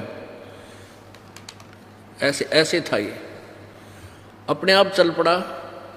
तो ये भाग कर वहाँ से, ये जहाँ रह रहे हैं वहाँ से काफ़ी दूर, कितनी दूर था वो कैमरे वाला? कम से कम आधा किलोमीटर दूर गए। उस कैमरे वाले को बुला के लाए कि तुम फोटो खींचो। तो उसने भी आकर देखा कि बगैर लाइट के और बगैर सीडी के, और ये बोल रहा है, चित्र भी चल रहा है उसमें, चित्र चल रहा था इसमें, वो नो का नो एज इट इज, जो सीडी वाला, सीडी में जो नित्यनेम में जो दास का चित्र आता है वो नो का नो सारा चल रहा है, सीडी इसमें है नहीं। वो कैमरे वाला भी नो कहे तुमने कोई जादू जंत्र तो नहीं कर रखा है इसमें। वो फोटो खींचने वाला कैमरे वाला ने कहा तुमने कोई जादू जंत्र तो नहीं कर रखा है, ये अपने आप बोल रहा है, सीडी नहीं है, पिक्चर चल रहा है। तो उसके तुरंत बाद इसका वो पेट का अफारा गड़बड़ वो भी ठीक हो गया, कति स्वस्थ हो गया। ये परसों आए हैं परमात्मा के दरबार में। बोलो सतगुरुदेव। ये किस दिन की बात है? तो ये अभी हमारे उसके 8 दिन पहले की बात। हाँ, अभी 7-8 दिन पहले की बात है, यानी आज 10 दिन पहले की बात है इनके साथ ये घटना घटी। पुण्यात्माओं, कहने का तात्पर्य ये हमारा कि परमात्मा अपने बच्चों को इतना विश्वास दिला देता है कि मैं जो चाहे सो कर सकता हूँ। ऐसे ही परमात्मा से को प्राप्त ये पुण्यात्मा आदरणीय गरीबदास जी कहते हैं, सतगुरु जो चाहे सो कर ही, 14 कोट दूत जम डर ही, ऊत भूत जम त्रास निवारे, और चित्रगुप्त के कागज पाड़े। बोलो सतगुरुदेव की जय। तो भाई और बहनों, इस प्रकार से जो आत्मा अपने गुरु पर, अपने परमात्मा पर दृढ़ विश्वास करके भक्ति मार्ग पर चलती है, तो परमात्मा फिर उन आत्माओं से दूर नहीं है। तो गुरुदेव भगवान कह रहे हैं कि परमात्मा अपने भगत की आयु भी बढ़ा देता है। अगर भगत की मृत्यु होनी हो, परमात्मा 100 साल की उम्र प्रदान कर देगा, 100 साल की उम्र, चाहे कैसा ही रोग हो, गुरुदेव उसको स्वस्थ कर देगा, स्वस्थ। तो बताओ फिर ये आश्रमों में हॉस्पिटल खोलने का आदेश क्या हमारे गुरुदेव भगवान देंगे? कभी नहीं। तो उसके लिए गुरुदेव हमें एक कथा सुना रहे हैं, गरुड़ जी की कथा, कि किस प्रकार से परमात्मा ने भगत की उम्र बढ़ाई। अध्याय गरुड़ बोध का सारांश। देखो भाई और बहनों, हम पहले भी इसको पढ़ चुके हैं कबीर सागर के सरलार्थ में, बहुत सी बार गुरुदेव ने भी अपने सत्संगों में जिक्र किया है। लेकिन ये कथाएं हैं, सत्य कथा है, ये अमर कथा है, और हमारे गुरुदेव के मुख कमल से उच्चारित हैं, उनके हाथों से लिखी हुई हैं। तो इन कथाओं को हम जितना पढ़ेंगे, जितनी बार भी पढ़ेंगे, सुनेंगे, तो हम पुण्य के भागी होते चले जाते हैं, क्योंकि ये सत्य शब्द हैं, अमर शब्द हैं, परमात्मा के हाथों से लिखे हुए शब्द हैं। तो इससे हमारे को पुण्य प्राप्ति होती है, हमारे शुभ संस्कार बनते हैं। अध्याय गरुड़ बोध का सारांश। कबीर सागर में 11वां अध्याय गरुड़ बोध पृष्ठ 65-625 पर है। परमेश्वर कबीर जी ने धर्मदास जी को बताया कि मैंने विष्णु जी के वाहन पक्षी राज गरुड़ जी को उपदेश दिया। किसने? कबीर परमात्मा सतगुरु रामपाल जी ने 650 साल पहले धर्मदास जी को बताया कि धर्मदास, एक समय मैं श्री विष्णु जी के वाहन गरुड़ जी के पास गया और उनको भी उपदेश दिया था। उसको सृष्टि रचना सुनाई। आज भी हमें गुरु जी सबसे पहले सृष्टि रचनाएं सुनाते हैं। उसको सृष्टि रचना सुनाई। अमर लोक की कथा, सत्य पुरुष की महिमा सुनकर गरुड़ देव अचंभित हुआ, जैसे आप और हम अचंभित हुए कि ऐसा निर्मल ज्ञान, ऐसा अमर ज्ञान आज तक हमने कभी स्वप्न में भी नहीं सुना था। अपने कानों पर विश्वास नहीं कर रहे थे, मन मन में विचार कर रहे थे कि मैं आज यह क्या सुन रहा हूं। मैं कोई स्वप्न तो नहीं देख रहा हूं, मैं किसी अन्य देश में तो नहीं चला गया हूं। जो देश और परमात्मा मैंने सुना है वह जैसे मेरे सामने चलचित्र रूप में चल रहा है। यानी जैसे जैसे गुरुदेव भगवान गरुड़ जी को कथा सुना रहे थे तो गरुड़ के मन में कल्पनाएं बन रही थी कि ऐसा सतलोक है, ऐसे मकान है, ऐसे विमान है, इतने सुख हैं। तो साथ में गरुड़ जी कल्पना करते जा रहे थे। जब गरुड़ देव इन ख्यालों में खोए थे तब मैंने कहा, किसने? कबीर परमेश्वर सतगुरु रामपाल जी भगवान ने। देखो यहां क्या लिखा हुआ है, तब मैंने कहा। लिखने वाले कौन हैं? सतगुरु रामपाल जी। तो संकेत करते हैं परमात्मा। तब मैंने कहा, हे पक्षीराज, क्या मेरी बातों को झूठ माना है? चुप हो गए हो? प्रसन्न करो। यदि कोई शंका है तो समाधान कराओ। यदि आपको मेरी वाणी से दुख हुआ है तो क्षमा करो। मेरे इन वचनों को सुनकर खगेश यानी पक्षीराज गरुड़ की आंखें भर आई और बोले कि हे देव, आप कौन हैं? क्या बोला गरुड़ कबीर परमात्मा से कि आप कौन हैं? आपका उद्देश्य क्या है? यानी आप ये कथा मुझे क्यों सुना रहे हो? आपका मकसद क्या है? इतनी कड़वी सच्चाई बताई है जो हजम नहीं हो पा रही है। भाई और बहनों, इसलिए गुरुदेव कहते हैं कि तुम विशेष आत्मा हो, तुम्हारे समान तो ब्रह्मा विष्णु महेश भी नहीं है। आप और हमारे लिए कहते हैं गुरुदेव, क्योंकि जो अधिकारी आत्मा होती है वो आत्मा गुरुदेव से कड़वी सच्चाई सुनकर, ये अमर ज्ञान सुनकर, ऐसा नहीं है कि वो हजम नहीं कर पाएगी, फर्क ही नहीं पड़ेगा उस भगत को, और एक क्षण में सारी मर्यादा तोड़ देगा समाज की, तिनके की तरह तोड़ के फेंक देगा। जो अधिकारी भगत होता है उसको ऐसा नहीं लगेगा कि ऐसी बातें क्यों बोल रहे हैं, देवी देवताओं का अपमान क्यों कर रहे हैं, हमारे हिंदू धर्म की तोहिन क्यों कर रहे हैं, कबीर कौन सा भगवान हो गया, ब्रह्मा विष्णु महेश को छोटा बता रहा है। इस प्रकार के सवाल जवाब वही आत्मा करेगी, उसी के मन में ये उठक पटक आती है जो आत्मा पिछले संस्कारों से कमजोर होती है। अन्यथा गुरुदेव ने बताया, ज्ञानकार गाम का तो चमका सा होता है। जो परमात्मा की युगों युगों से भक्ति करती हुई आ रही आत्मा होती है ना, जो पूर्णतः मोक्ष की अधिकारी होती है, वो आत्मा ज्यादा सवाल जवाब नहीं करती। वो तो उन सत्संगों को सुनकर ऐसा समझेगी कि जैसे मैंने पहले सुन रखा है, आज किसी ने मेरी धूल हटा दी है, वो जाड़ा हटा दिया है। जो अज्ञान का जाड़ा, अज्ञान की धूल मेरे दिमाग में पड़ी हुई थी, उसको तो तुरंत स्वीकार हो जाएगा कि जो संत जी कह रहे हैं बिल्कुल सत्य है। कोई सवाल जवाब नहीं, कोई मन में दोष नहीं, तुरंत नाम दीक्षा लेगा और अपनी भक्ति करेगा। लेकिन गरुड़ जी को थोड़ा सा अटपटा लगा कि इतनी कड़वी सच्चाई बताई है जो हजम नहीं हो पा रही है। जो आपने अमरलोक में अमर परमेश्वर बताया है, यदि ये सत्य है तो हमें धोखे में रखा गया है। यदि ये बात असत्य है तो आप निंदा के पात्र हैं, अपराधी हैं। यदि सत्य है तो गरुड़ आपका दास खास है, और यदि ये बात सत्य है तो ये गरुड़ विष्णु का वाहन आज ही आपका दास बनने को तैयार है। परमेश्वर कबीर जी ने धर्मदास जी को बताया कि मैंने कहा, हे गरुड़ देव, जो शंका आपको हुई है ये स्वाभाविक है, परंतु आपने संयम से काम लिया, ये आपकी मानता है। गुरुदेव ने कहा कि आपने इस सृष्टि रचना को, मेरे ज्ञान को आपने ध्यान से सुना, ये आपकी महानता है। क्योंकि सतगुरु रामपाल जी परमेश्वर जी का सत ज्ञान, तत्व ज्ञान समझने के लिए धैर्य की आवश्यकता पड़ती है। तो कहते हैं वो आत्मा महान होती है जो पहले पूरी बात को सुनती है, पूरी कथा को सुनती है, पूरी सृष्टि रचना को जो सुन लेगा, कहते हैं वो महान आत्मा है। सुनेगा तभी तो समझ में आएगा। परंतु आपने संयम से काम लिया, ये आपकी महानता है। परंतु मैं जो आपको अमर पुरुष तथा सत्य लोक की जानकारी दे रहा हूं वह परम सत्य है। अब जिस समय गरुड़ जी के पास में कबीर परमात्मा गए तो ये नहीं कहा कि मैं ही अमर पुरुष हूं, मैं ही सत्य पुरुष हूं। गरुड़ सुनता भी नहीं, क्योंकि सबके दिमाग में यही बैठा हुआ कि परमात्मा तो निराकार है, परमात्मा किसी के सामने थोड़ी आता है, दिखाई थोड़ी देता है। तो हर बार ये कबीर भगवान सतगुरु रामपाल जी इसी विधि का प्रयोग करते हैं, अपने आप को छुपाते हैं, केवल अपने आप को एक गुरु साबित करते हैं, और अमर पुरुष कह के, सत्य पुरुष कह के, कबीर भगवान कह के अपने से अन्य को परमात्मा बताते हैं ताकि आत्माएं ज्ञान को सुने। तो जिस प्रकार से आज गुरु जी अपने आप को छुपा के कि मैं तो कबीर जी का दास हूं, कबीर जी का भेजा हुआ प्रतिनिधि हूं, कबीर जी तो परमात्मा है, आज भी गुरुदेव उसी विधि का प्रयोग कर रहे हैं। क्योंकि 21 ब्रह्मांड में चाहे कोई गरुड़ देव हो, चाहे ब्रह्मा विष्णु महेश हो, चाहे पृथ्वी का प्राणी हो, सब के सब जीव हैं, सबकी जीव बुद्धि है। ये कड़वी सच्चाई इतनी आसानी से जीव स्वीकार नहीं करता। इसलिए गुरुदेव अपने आप को परमात्मा से अन्य बताकर और ये ज्ञान हम तक पहुंचाते हैं। परंतु आपने संयम से काम लिया, ये आपकी महानता है। परंतु मैं जो आपको अमर पुरुष तथा सत्यलोक की जानकारी दे रहा हूं वह परम सत्य है। मेरा नाम कबीर है, मैं उसी अमरलोक का निवासी हूं।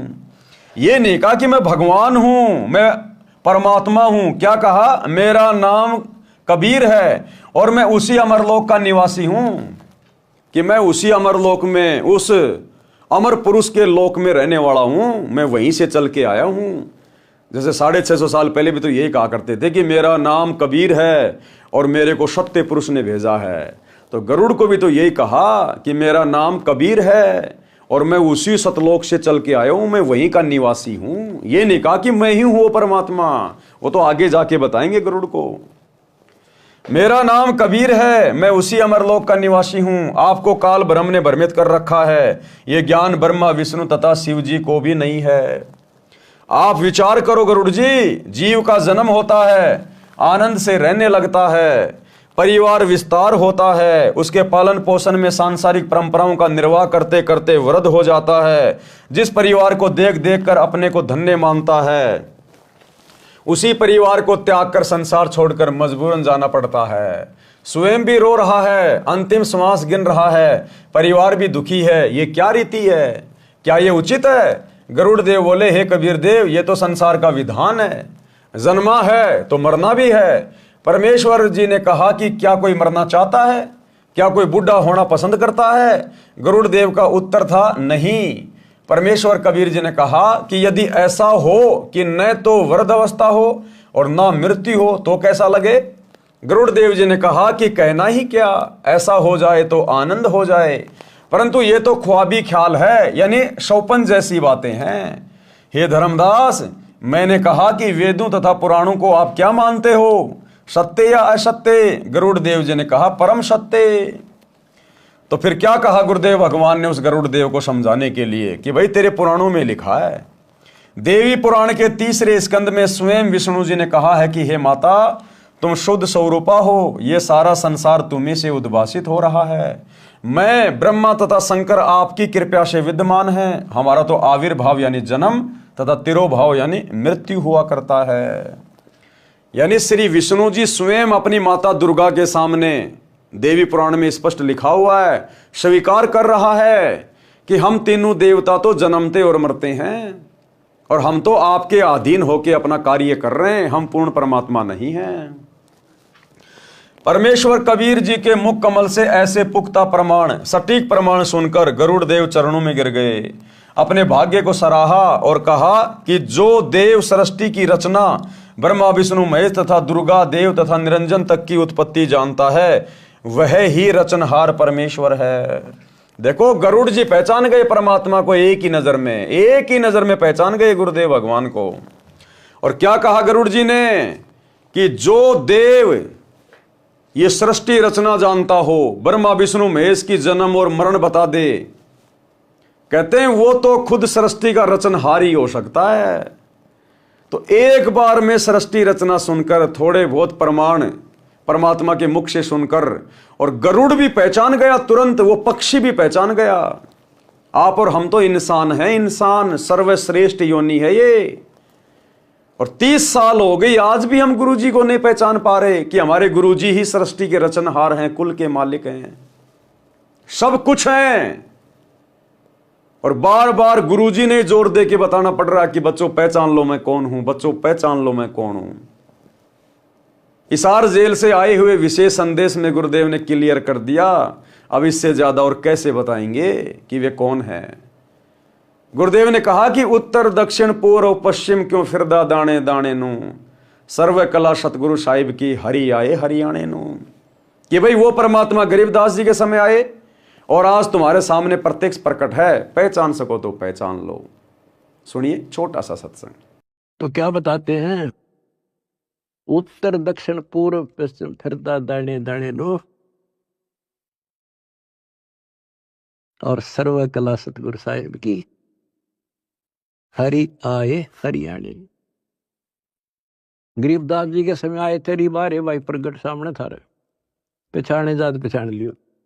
गरीबदास जी के समय आए तेरी बारे भाई प्रगट सामने थारे, पहचाने जात पहचान लियो। गरीबदास जी के समय आए तेरी बारे भाई प्रगट सामने थारे, पहचाने जात पहचान लियो। तो भाई और बहनों, गरीबदास जी के समय कौन आए थे? कबीर जी जिंदा बाबा के रूप में। और गुरुदेव कह रहे हैं कि वो ही आज तुम्हारे सामने प्रकट है, पहचान सको तो पहचान लो। तो आज हमारे सामने कौन प्रकट है? सतगुरु रामपाल जी प्रकट हैं। तो कौन हुए सतगुरु रामपाल जी? वो ही गरीबदास जी के गुरु, वही कबीर परमात्मा है, यही है जिंदा बाबा। अब इससे ज्यादा गुरु जी और कैसे समझाएंगे? अरे गरुड़ को तो इतना भी नहीं बताया कि मैं परमात्मा हूं। गरुड़ तो केवल उनके ज्ञान को सुनकर समझ गया कि ये ज्ञान जो ब्रह्मा विष्णु महेश को भी नहीं है, जिनको पूरी दुनिया भगवान मान के पूज रही है, जो उनकी भी जन्म और मृत्यु को बता दे और सतलोक का ज्ञान दे दे, अमरलोक का ज्ञान दे दे, भाई वो तो खुद सृष्टि को रचने वाला ही हो सकता है। और हम रहे गधे के गधे, बिचली पीढ़ी वाले। आज भी उस कागज के टुकड़े को, नकली कबीर की दाढ़ी मूंछ वाली फोटो को भगवान मान के पूज रहे, फूटे भाग मारे। जिंदा कबीर सामने खड़ा है और मुर्दा कबीर को पूज रहे हैं। जून के महीने में कबीर प्रकट दिवस मना के। अरे जिंदा को पूजो, सतगुरु रामपाल जी को पूजो, और कैसे कहेंगे कि मैं परमात्मा हूं? तो क्या कहा गरुड़ जी ने? गरुड़ ने अपने भाग्य को सराहा और कहा कि जो देव सृष्टि की रचना ब्रह्मा विष्णु महेश तथा दुर्गा देवी तथा निरंजन तक की उत्पत्ति जानता है, वह ही रचनहार परमेश्वर है। यानी वो ही सारी सृष्टि को रचने वाला परमेश्वर है। आज तक किसी ने ऐसा ज्ञान नहीं बताया। क्या आज तक किसी ने ऐसा ज्ञान बताया धरती पर? सतयुग से लेकर वर्तमान समय तक नहीं बताया। यदि किसी जीव को पता होता, चाहे वह ऋषि महर्षि भी है, तो अवश्य कथा करता। मैंने बड़े बड़े मंडलेश्वरों के प्रवचन सुने हैं। कौन कह रहा है? गरुड़ जी। किसी के पास ये ज्ञान नहीं है। क्या धरती पर आज सतगुरु रामपाल जी के अलावा किसी भी आचार्य, शंकराचार्य, मंडलेश्वर के पास ये ज्ञान है? नहीं है।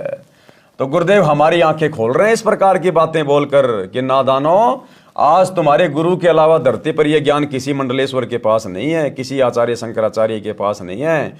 तो तुम भी गरुड़ की तरह अपनी आंखें खोलो और अपने गुरु को परमात्मा मानो, हृदय से स्वीकार करो। इनको वेदों तथा गीता का भी ज्ञान नहीं है। किनको? मंडलेश्वरों को। आप स्वयं को छुपाए हुए हो। गरुड़ क्या बोला? आप स्वयं को छुपाए हुए हो।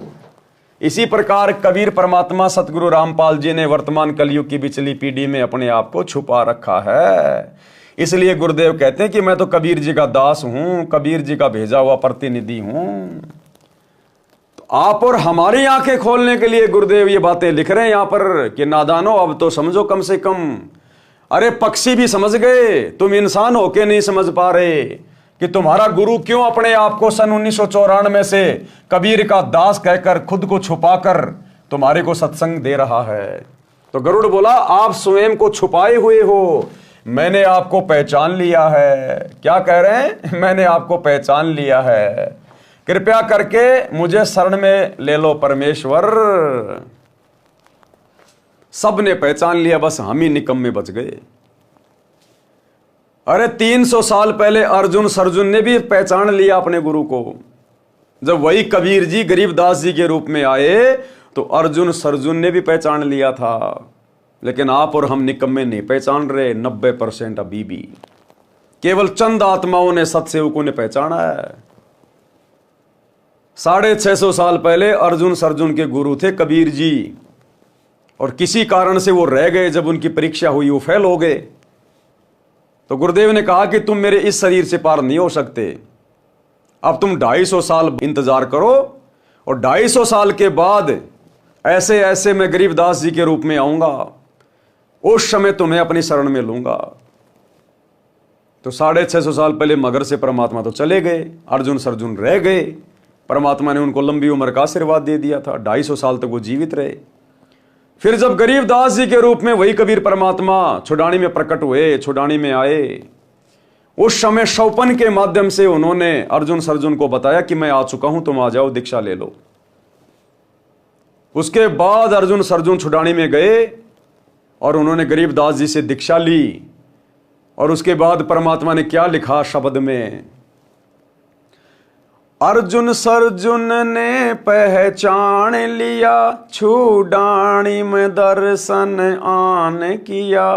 कि अर्जुन सर्जुन ने गरीबदास जी के रूप में अपने कबीर गुरु जी को पहचान लिया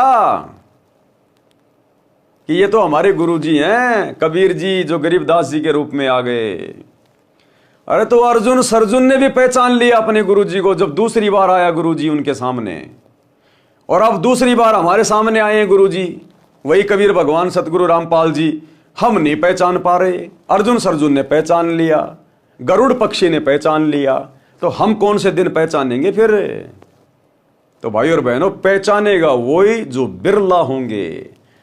दास गरीब कहर नर लोई, और भाई सतगुरु को चीने यानी पहचाने बिरला कोई, हर किसी के बस की बात नहीं है। और उसके लिए भाई साथ संगति से जुड़ना पड़ेगा सतगुरु को पहचानने के लिए परमात्मा के रूप में। अर्जुन सर्जुन ने पिछान लिए, छुड़ानी में दर्शन किए। अर्जुन सर्जुन ने पहचान लिया, छुड़ानी में दर्शन किए।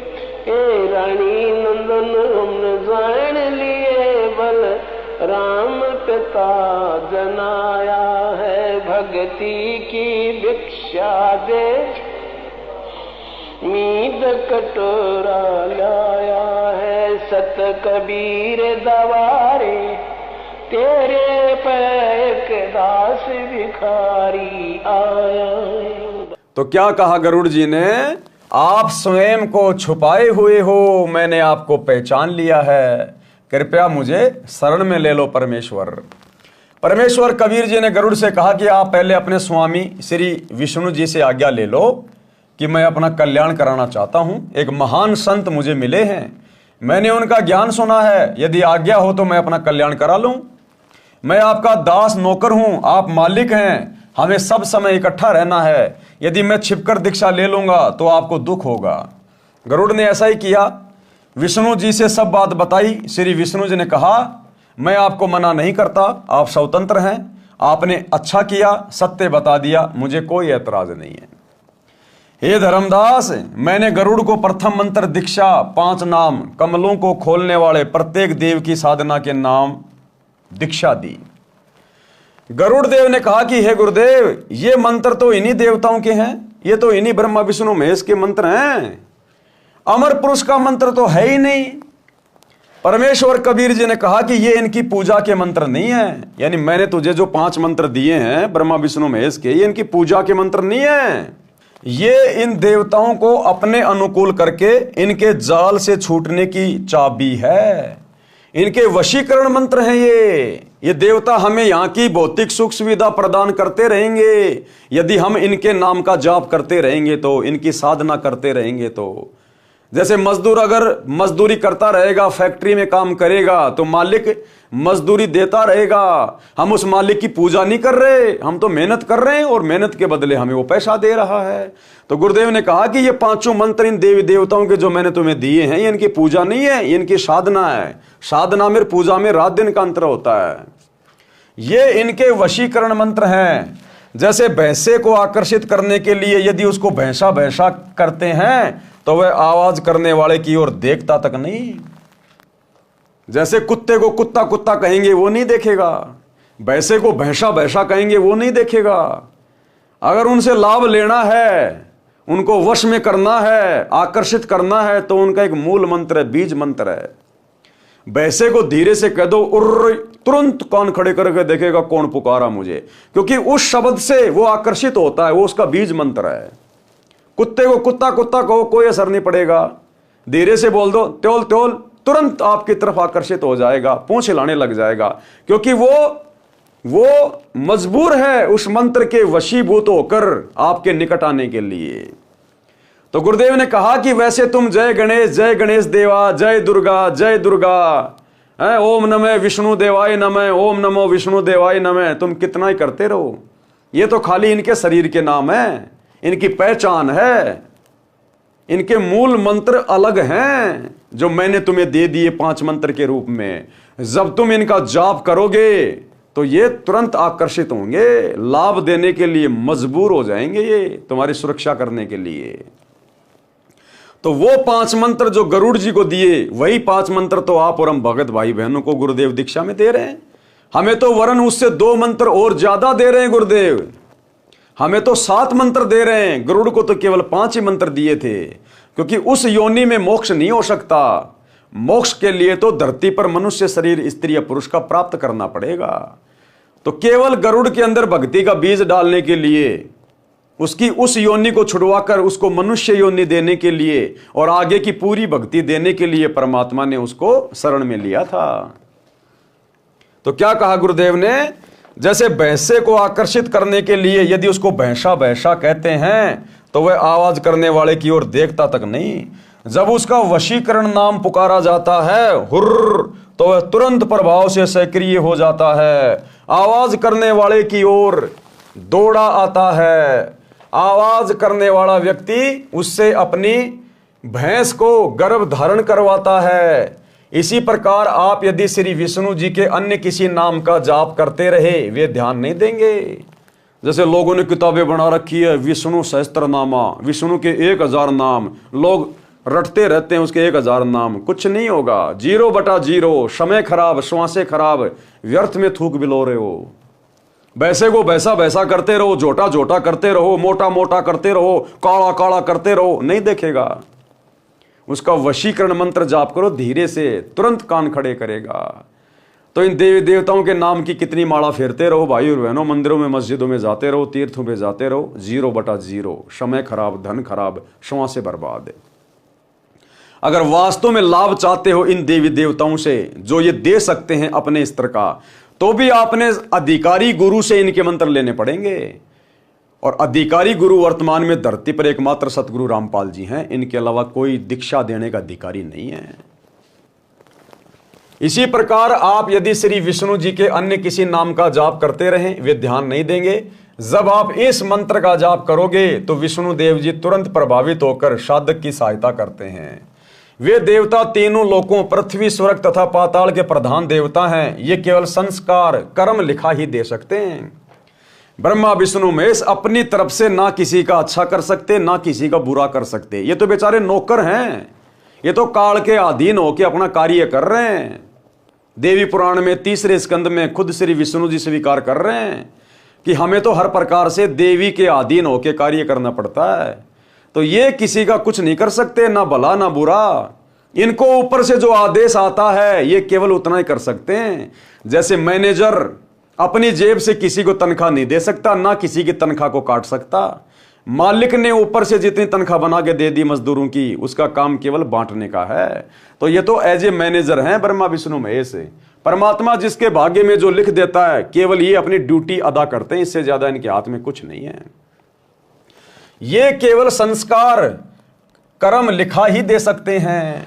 इस मंत्र के जाप से हमारे पुण्य अधिक तथा भक्ति धन अधिक संग्रहित हो जाता है। उसके प्रतिफल में ये देवता भगत की सहायता करते हैं। इस प्रकार साधना कर रहे हैं, इनके मंत्रों का जाप कर रहे हैं। जैसे हमने जमीन से हैंडपंप के माध्यम से जल निकालना है, तो हम प्रयत्न तो कर रहे हैं उस वाटर के लिए, जल के लिए, लेकिन हम साधना किसकी कर रहे हैं? उसकी हैंडपंप की। हैंडपंप को ऊपर नीचे कर रहे हैं, ऊपर नीचे कर रहे हैं। तो हम हैंडपंप की पूजा नहीं कर रहे, हम तो हैंडपंप से काम ले रहे हैं। हम तो हैंडपंप से काम ले रहे हैं ताकि पानी निकल जाए। जब पानी मिल जाएगा फिर छोड़ देंगे हैंडपंप को, कोई लेना देना नहीं, अब तू अपना काम कर। जब दोबारा जरूरत होगी तब आएंगे हम तेरे पास। जैसे अपने को आम खाने हैं तो पहले मेहनत मजदूरी नौकरी करेंगे, धन मिलेगा तो आम खाने को मिलेगा। नौकरी पूजा नहीं होती, उस समय हमारा पूज्य आम होता है। पूज्य की प्राप्ति के लिए किया गया प्रयत्न नौकरी है। इसी प्रकार अपने पूज्य परमेश्वर कबीर जी हैं। हमारे पूज्य परमेश्वर कौन हैं? कबीर जी, जो कि सतगुरु रूप में धरती पे आते हैं। गुरु ही भगत का पूज्य देव होता है। इसी प्रकार अपने पूज्य परमेश्वर कबीर जी हैं तथा अमर लोक है, उसके लिए हम श्री ब्रह्मा, श्री विष्णु, श्री शिव जी, श्री गणेश तथा श्री दुर्गा जी की मजदूरी करते हैं, साधना करते हैं, पूजा परमेश्वर की करते हैं। पूजा किसकी करते हैं? परमेश्वर की। गरुड़ जी बड़े प्रसन्न हुए और इस अमृत ज्ञान की चर्चा हेतु श्री ब्रह्मा जी से मिले। अब गरुड़ जी ने देखा, रे भैया इतना बढ़िया ज्ञान मिल गया, क्यों ना इन ब्रह्मा विष्णु महेश को भी बताएं, ये भी भूले बैठे हुए हैं, ये भी अपना आत्म कल्याण करवा लें। क्योंकि जिस व्यक्ति को प्रथम बार ये ज्ञान सुनने को मिलता है और समझ में आ जाता है, उसकी कोशिश होती है कि मैं सबको बता दूं, अपने भाइयों को बता दूं, बहनों को बता दूं, गांव वालों को बताऊं, रिश्तेदारों को बताऊं। तो गरुड़ जी तुरंत गए श्री ब्रह्मा जी के पास में कि ब्रह्मा जी को ये ज्ञान जाके बताता हूं। उनको बताया कि मैंने एक महर्षि से अद्भुत ज्ञान सुना है, मुझे उनका ज्ञान सत्य लगा है।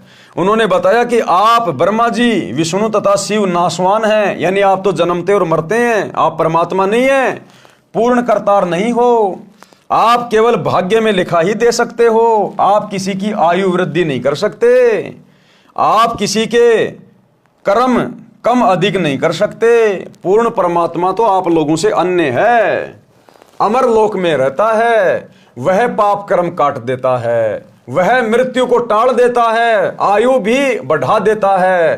प्रमाण भी वेदों में बताया है। ऋग्वेद मंडल 10 सूक्त 161 मंत्र 2 में कहा है कि रोगी का रोग बढ़ गया है, वह मृत्यु को प्राप्त हो गया है, तो भी मैं उस भगत को मृत्यु देवता से छुड़वा लाऊं, उसको नव जीवन प्रदान कर देता हूं, उसको पूर्ण आयु जीने के लिए देता हूं।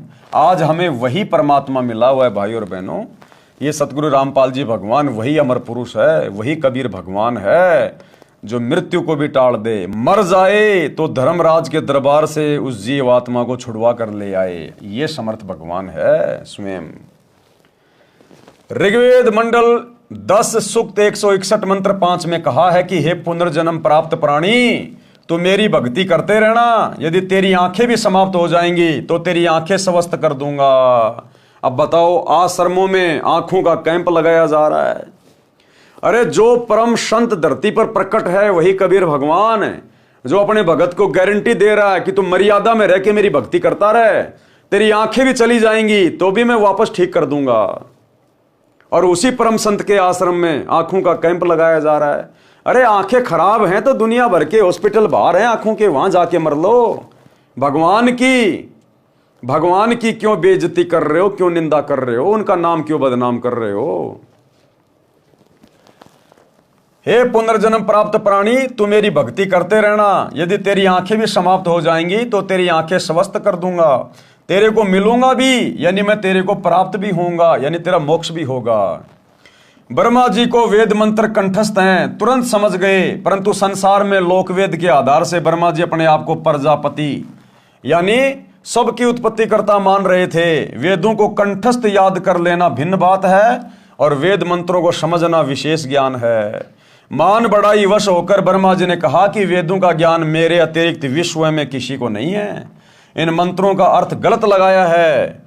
कबीर परमेश्वर ने ऐसे व्यक्तियों के विषय में कहा है कि अब बताओ भाई, जब ब्रह्मा जी ने देख लिया, समझ लिया कि बात बिल्कुल सही कह रहा है गरुड़, ऐसा ही लिखा है, फिर भी मान बढ़ाई में आके कह रहा कि नहीं नहीं, मेरे अलावा वेदों का किसी को अर्थ नहीं है, जिसने बताया वो गलत कह रहा है। तो बताओ ये वर्तमान के छोटे मोटे पंडित आचार्य शंकराचार्य ये इतनी जल्दी कैसे स्वीकार करेंगे? इनमें भी तो मान बढ़ाई कूट कूट के भरी है, वंशज तो उसी के हैं ब्रह्मा जी के। तो जब इनका वंशज ही इतना बड़ा झूठा है तो ये वर्तमान वाले इतनी जल्दी कैसे स्वीकार करेंगे? तो ऐसे मान बढ़ाई के भूखे लोगों के विषय में, देवी देवताओं के विषय में कबीर परमेश्वर ने क्या लिखा है? कबीर जान बूझ सांची तजे और करे झूठ से ने, ऐसे लोगों की संगत है प्रभु शौपन में भी ना दे। कि ऐसे निकम्मों के तो शौपन में भी दर्शन नहीं होने चाहिए जो जानबूझ के बकवाद करते हैं। कबीर परमेश्वर जी ने कहा कि जो व्यक्ति प्रमाण आंखों देखकर भी झूठ को ही आधार मानता है, उस व्यक्ति से तो परमात्मा शौपन में भी ना मिलाना। वो इतना दुष्ट है, उससे ज्ञान चर्चा करना व्यर्थ है। ब्रह्मा जी गरुड़ जी के वचन सुनकर अति क्रोधित हुए और कहा कि तेरी पक्षी वाली बुद्धि है, तेरे को कोई कुछ कह दे उसी की बातों पर विश्वास कर लेता है। वो ब्रह्मा जी वापस गरुड़ जी को धमकाने लग गया कि तेरी तो ये पक्षियों वाली बुद्धि है, तेरे को कोई कैसा कह दे तू वैसा ही मान लेता है। तेरी तो पक्षी वाली बुद्धि है, तेरे को कोई कुछ कह दे उसी की बातों पर विश्वास कर लेता है। तेरे को अपनी अकल नहीं है, यानी गरुड़ तेरे अंदर दिमाग नहीं है। ब्रह्मा जी ने उसी समय विष्णु, महेश, इंद्र तथा सब देवताओं व ऋषियों को बुला लिया। ब्रह्मा जी ने देखा ये बात तो फैलेगी धीरे धीरे, और बात फैलेगी तो हमारी महिमा कम हो जाएगी। तो आनन फानन में सभी देवी देवताओं को बुला लिया, मीटिंग शुरू कर ली तुरंत। क्योंकि भाई और बहनों, देवी देवताओं की जो विज्ञान है, जो टेक्निक है, वो धरती की विज्ञान से लाखों गुना ज्यादा सुपीरियर है। वहां पर मैसेज नहीं करने पड़ते, फोन नहीं करने पड़ते, वहां पे सारे के सारे काम मानसिक रूप से होते हैं। तुरंत सबके मन में जो है वो प्रेरणा हो जाती है, सेकंड में वहां पे सिद्धियां होती हैं, और तुरंत सेकंडों में सभी वहां पर इकट्ठे हो जाते हैं, वो प्रकट हो जाते हैं। चाहे लाखों, चाहे 33 करोड़ देवी देवता 2 सेकंड में इकट्ठे हो जाते हैं। वहां का सिस्टम ऐसा ही है। जैसे आजकल आप जी देख रहे हो, बहुत सारी कंपनियां हैं जो कि बल्क में मैसेज भेजती हैं।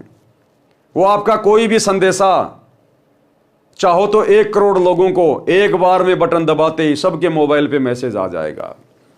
जैसे कंपनियां क्या करती हैं, अपने एयरटेल का रिचार्ज, जियो का रिचार्ज, सबके मोबाइलों में उनके मैसेज आते हैं, आपको ये ऑफर दिया जा रहा है। वो सबको एक साथ भेजते हैं, मैसेज टाइप करके एक बटन दबाते हैं अपनी वेबसाइट में। जितने भी लोगों ने वो सिम ले रखी है, सबके मोबाइल पे तुरंत घंटियां बजनी शुरू हो जाती है। तो जब यहां इस गंदे लोक में इस विज्ञान के माध्यम से ऐसा थोड़ा बहुत हो सकता है, तो देवताओं की विज्ञान तो लाखों गुना ज्यादा उत्तम है यहां की विज्ञान से। और देवताओं की विज्ञान से भी करोड़ों गुना ज्यादा उत्तम विज्ञान है सतलोक की, परमात्मा की। तो ब्रह्मा जी ने उसी समय विष्णु, महेश, इंद्र तथा सब देवताओं व ऋषियों को बुला लिया कि भैया ये तो बेइज्जती हो जाएगी अगर पोल पट्टी खुल गई तो। सभा लग गई। ब्रह्मा जी ने उनको बुलाने का कारण बताया कि गरुड़ आज नई बात कर रहा है कि ब्रह्मा, विष्णु, महेश नासवान है, पूर्ण परमात्मा कोई अन्य है, वह अमरलोक में रहता है, तुम करता नहीं हो। ये बात सुनकर श्री विष्णु जी तथा श्री शिव जी बहुत नाराज हुए, क्रोधित हो गए, और गरुड़ को ब्रह्मा वाले उलाहने देने लगे, यानी बुरा भला कहने लगे, उसको दोषी साबित करने लगे। फिर सबने मिलकर निर्णय लिया कि माता दुर्गा जी से सत्य जानते हैं। सब मिलकर माता के पास गए, यही प्रश्न पूछा, क्या हमारे यानी ब्रह्मा, विष्णु तथा शिव से अन्य कोई पूर्ण प्रभु है? क्या हम नाशवान हैं? माता ने 2 टूक जवाब दिया कि तुमको यह गलतफहमी कब से हो गई कि तुम अविनाशी तथा जगत के कर्ता हो। अब उनकी माता जी ने भी उनको 2 टूक में जवाब दे दिया कि गरुड़ सही तो कह रहा है, तुम कब से अपने आप को भगवान मानने लग गए? तुम कब से अपने आप को जगत के कर्ता धर्ता मानने लग गए? बेचारों का मुंह उतर गया तीनों का। यदि ऐसा है तो तुम मेरे भी बाप हुए। अब दुर्गा ने कहा, यदि तुम ही संसार की उत्पत्ति करता हो तो मैं तुम्हारी मां भी संसार में रहती हूं, फिर तो मेरे बाप भी तुम हुए, फिर मुझ दुर्गा के बाप भी तुम ही हुए, मेरे को भी तुम ही ने पैदा किया होगा। फिर तो अगर तुम ही संसार के अगर कर्ता धरता हो तो फिर तो तुम्हारी मां भी इसी संसार में रहती है दुर्गा, फिर तो दुर्गा को भी तुमने पैदा किया होगा। अब इससे ज्यादा फिर वो क्या बोलते? मां से बड़े तो नहीं है ना, तो तुमसे बड़ी तो तुम्हारी मां हो गई जिससे तुम्हारा जन्म हुआ, और वो कह रहे हैं कि हम ही हैं सारी सृष्टि के रचनहार, कर्ता धर्ता। तो बेचारों का मुंह छोटा सा हो गया तीनों देवताओं का, क्या जवाब दें अब? तो क्या कहा दुर्गा ने? माता ने 2 टूक जवाब दिया कि तुमको यह गलतफहमी अर्थात भ्रम कब से हो गया कि तुम अविनाशी तथा जगत के कर्ता हो। यदि ऐसा है तो तुम मेरे भी कर्ता यानी बाप हुए, जबकि तुम्हारा जन्म मेरी कोख से हुआ है। वास्तव में परमेश्वर अन्य है, वही अविनाशी है, वही सबका करता है, वही अविनाशी है। अविनाशी कौन है? एक ही है सृष्टि में अविनाशी, जिसने सबको उत्पन्न किया, कबीर परमात्मा सतगुरु रामपाल जी। और रोज हम संध्या आरती में अपने गुरु जी को अविनाशी कहते हैं। अवगुण किए घनेरे फिर भी भले बुरे हम थारे, दास को जान के निपट नादान और मोहे बख्श दियो अविनाशी। हम रोज गुरु जी को अविनाशी कहते हैं, लेकिन विचार नहीं करते कि अविनाशी तो सृष्टि में केवल एक ही है, कबीर। तो फिर हमारे गुरु जी कौन हुए जिनको हम रोजाना अविनाशी कह के संबोधित कर रहे हैं, उनकी महिमा कर रहे हैं? स्वयं कबीर जी। वही अविनाशी है, वही सबका करता है। ये बात सुनकर सभा भंग हो गई, सब चले गए, परंतु ब्रह्मा विष्णु शिव जी के गले में यह सत्य नहीं उतर पा रहा था। उन्होंने गरुड़ को बुलाया, गरुड़ ने आकर प्रणाम किया, आदेश पाकर बैठ गया। तीनों देवताओं ने कहा, हे पक्षीराज, अब ठंडे हो गए कुछ तीनों देवता, आपको कैसे विश्वास हो कि हम जगत के कर्ता हैं? कि गरुड़ बोल, ले ले हमारी परीक्षा, बता तेरे को कैसे विश्वास दिलाएं कि हम तीनों ही जगत के कर्ता हैं, जगत के धर्ता हैं। मतलब झुकने को तैयार नहीं। मान बड़ाई इतना भयंकर रोग है। सारी सच्चाई जान ली, ब्रह्मा जी ने वेदों में देख लिया और दुर्गा ने बता दिया कि तुम काहे के भगवान हो, फिर भी मान बड़ाई नहीं छूट रही। अपने आप को भगवान मान के बैठे हुए हैं और कह रहे हैं, गरुड़ बता तेरे को कैसे विश्वास हो कि हम परमात्मा हैं। गरुड़ जी उठकर मेरे पास यानी कबीर जी के पास आए। अब गरुड़ जी तीनों देवताओं की बात सुन के कहां आए? कबीर परमात्मा सतगुरु रामपाल जी के पास आए, क्योंकि गुरु जी ने बता दिया था कि बेटा मैं वहां रहता हूं, कभी कोई बात हो जाए तो वहां आ जाना मेरे पास में। मालिक को तो पता था कि आग लगेगी तीनों देवताओं को। गरुड़ जी उड़कर मेरे पास यानी कबीर जी के पास आए तथा सब वृत्तांत बताया, सारी बातें बताई। तब मैंने कहा कि बंग देश, वर्तमान में बांग्लादेश में एक ब्राह्मण का 12 वर्षीय बालक है, उसकी आयु समाप्त होने वाली है, वह कुछ दिन का मेहमान है। मैंने उस बालक को शरण में लेने के लिए ब्रह्मा विष्णु शिव की स्थिति बताई जो गरुड़ तेरे को बताई है। उस बालक ने बहुत विवाद किया और मेरे ज्ञान को नहीं माना। तब मैंने उस बालक से कहा कि तेरी आयु 3 दिन शेष है, यदि तेरे ब्रह्मा विष्णु शिव समर्थ हैं तो अपनी रक्षा कराओ। मैं इतना कहकर अंतर्ध्यान हो गया। बालक बेचैन है, उस बालक को लेकर देवताओं के पास जाओ, उनसे कुछ बनना नहीं है, फिर आप मेरे से ध्यान से बातें करना, मैं तेरे को आगे क्या करना है वो बताऊंगा। सारी कहानी परमात्मा ने पहले से सेट कर रखी थी। मालिक को पता था कि ब्रह्मा विष्णु महेश के तन बदन में आग लगेगी और मान बढ़ाई की खुजली इतनी जल्दी समाप्त नहीं होती है। तो गरुड़ जी तुरंत गए अपने गुरु जी के पास, कबीर जी के पास, सतगुरु रामपाल जी के पास, और कहा कि भगवान ऐसी ऐसी बात है, लोहा गर्म है, हथौड़ा मारने की जरूरत है। वो कह रहे हैं कि गरुड़ हमारी परीक्षा ले लो, हम तीनों देवताओं की, हम परमात्मा है, हम जो चाहे सो कर सकते हैं। उससे पहले परमात्मा ने सारा खेल सेट करके रखा था कि भाई गरुड़, मैं बांग्लादेश में गया था, उस समय उसका नाम था बंग देश, कि मैं बांग्लादेश में गया था और वहाँ एक ब्राह्मण का 12 साल का लड़का है और मैंने उसको बता दिया कि बेटा 3 दिन बाद तेरी उम्र शेष नहीं है, तू मरेगा। लेकिन वो कह रहा था नहीं नहीं, मैं तो ब्रह्मा विष्णु महेश की भक्ति करता हूँ, वो भगवान है, परमात्मा है, मेरी आयु बढ़ा देंगे, मुझे नहीं मरने देंगे। तो अब तू उस लड़के के पास जा, वो लड़का बेचैन हो रहा है, मैंने कह दिया कि तू नहीं जिएगा 3 दिन बाद, तेरे ब्रह्मा विष्णु महेश कुछ नहीं कर पाएंगे। तो वो लड़का बेचैन है, अब तू जा उस लड़के को लेके ब्रह्मा विष्णु महेश के पास जा और बोल कि ये तो तुम्हारा भगत है, इसकी आयु बढ़ा दो, इसकी आयु 3 दिन की है, इसके बाद आयु नहीं है। अगर तुम भगवान हो ब्रह्मा विष्णु महेश तो अपने भगत की तो आयु बढ़ा दो, अगर तुम आयु बढ़ा दोगे तो मैं तो तुम्हारी भक्ति कर लूंगा। तो गरुड़ गया उस लड़के को लेकर, उसके पिता को लेकर ब्रह्मा विष्णु महेश के पास। मैं तेरे को आगे क्या करना है वो बताऊंगा। गरुड़ जी उस बालक को लेकर ब्रह्मा विष्णु शिव के पास गए।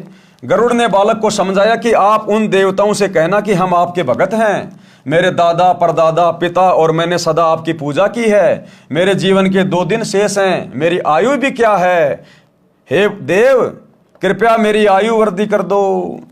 बच्चे ने यही विनय की तो तीनों ने कोशिश की परंतु व्यर्थ। अब तीनों देवताओं ने अपने झाड़े झपाड़े मंत्र संत्र बोले लेकिन उसके भाग्य में कोई परिवर्तन नहीं हुआ, उसकी आयु 2 दिन बाद ही दिखाई दे रही थी।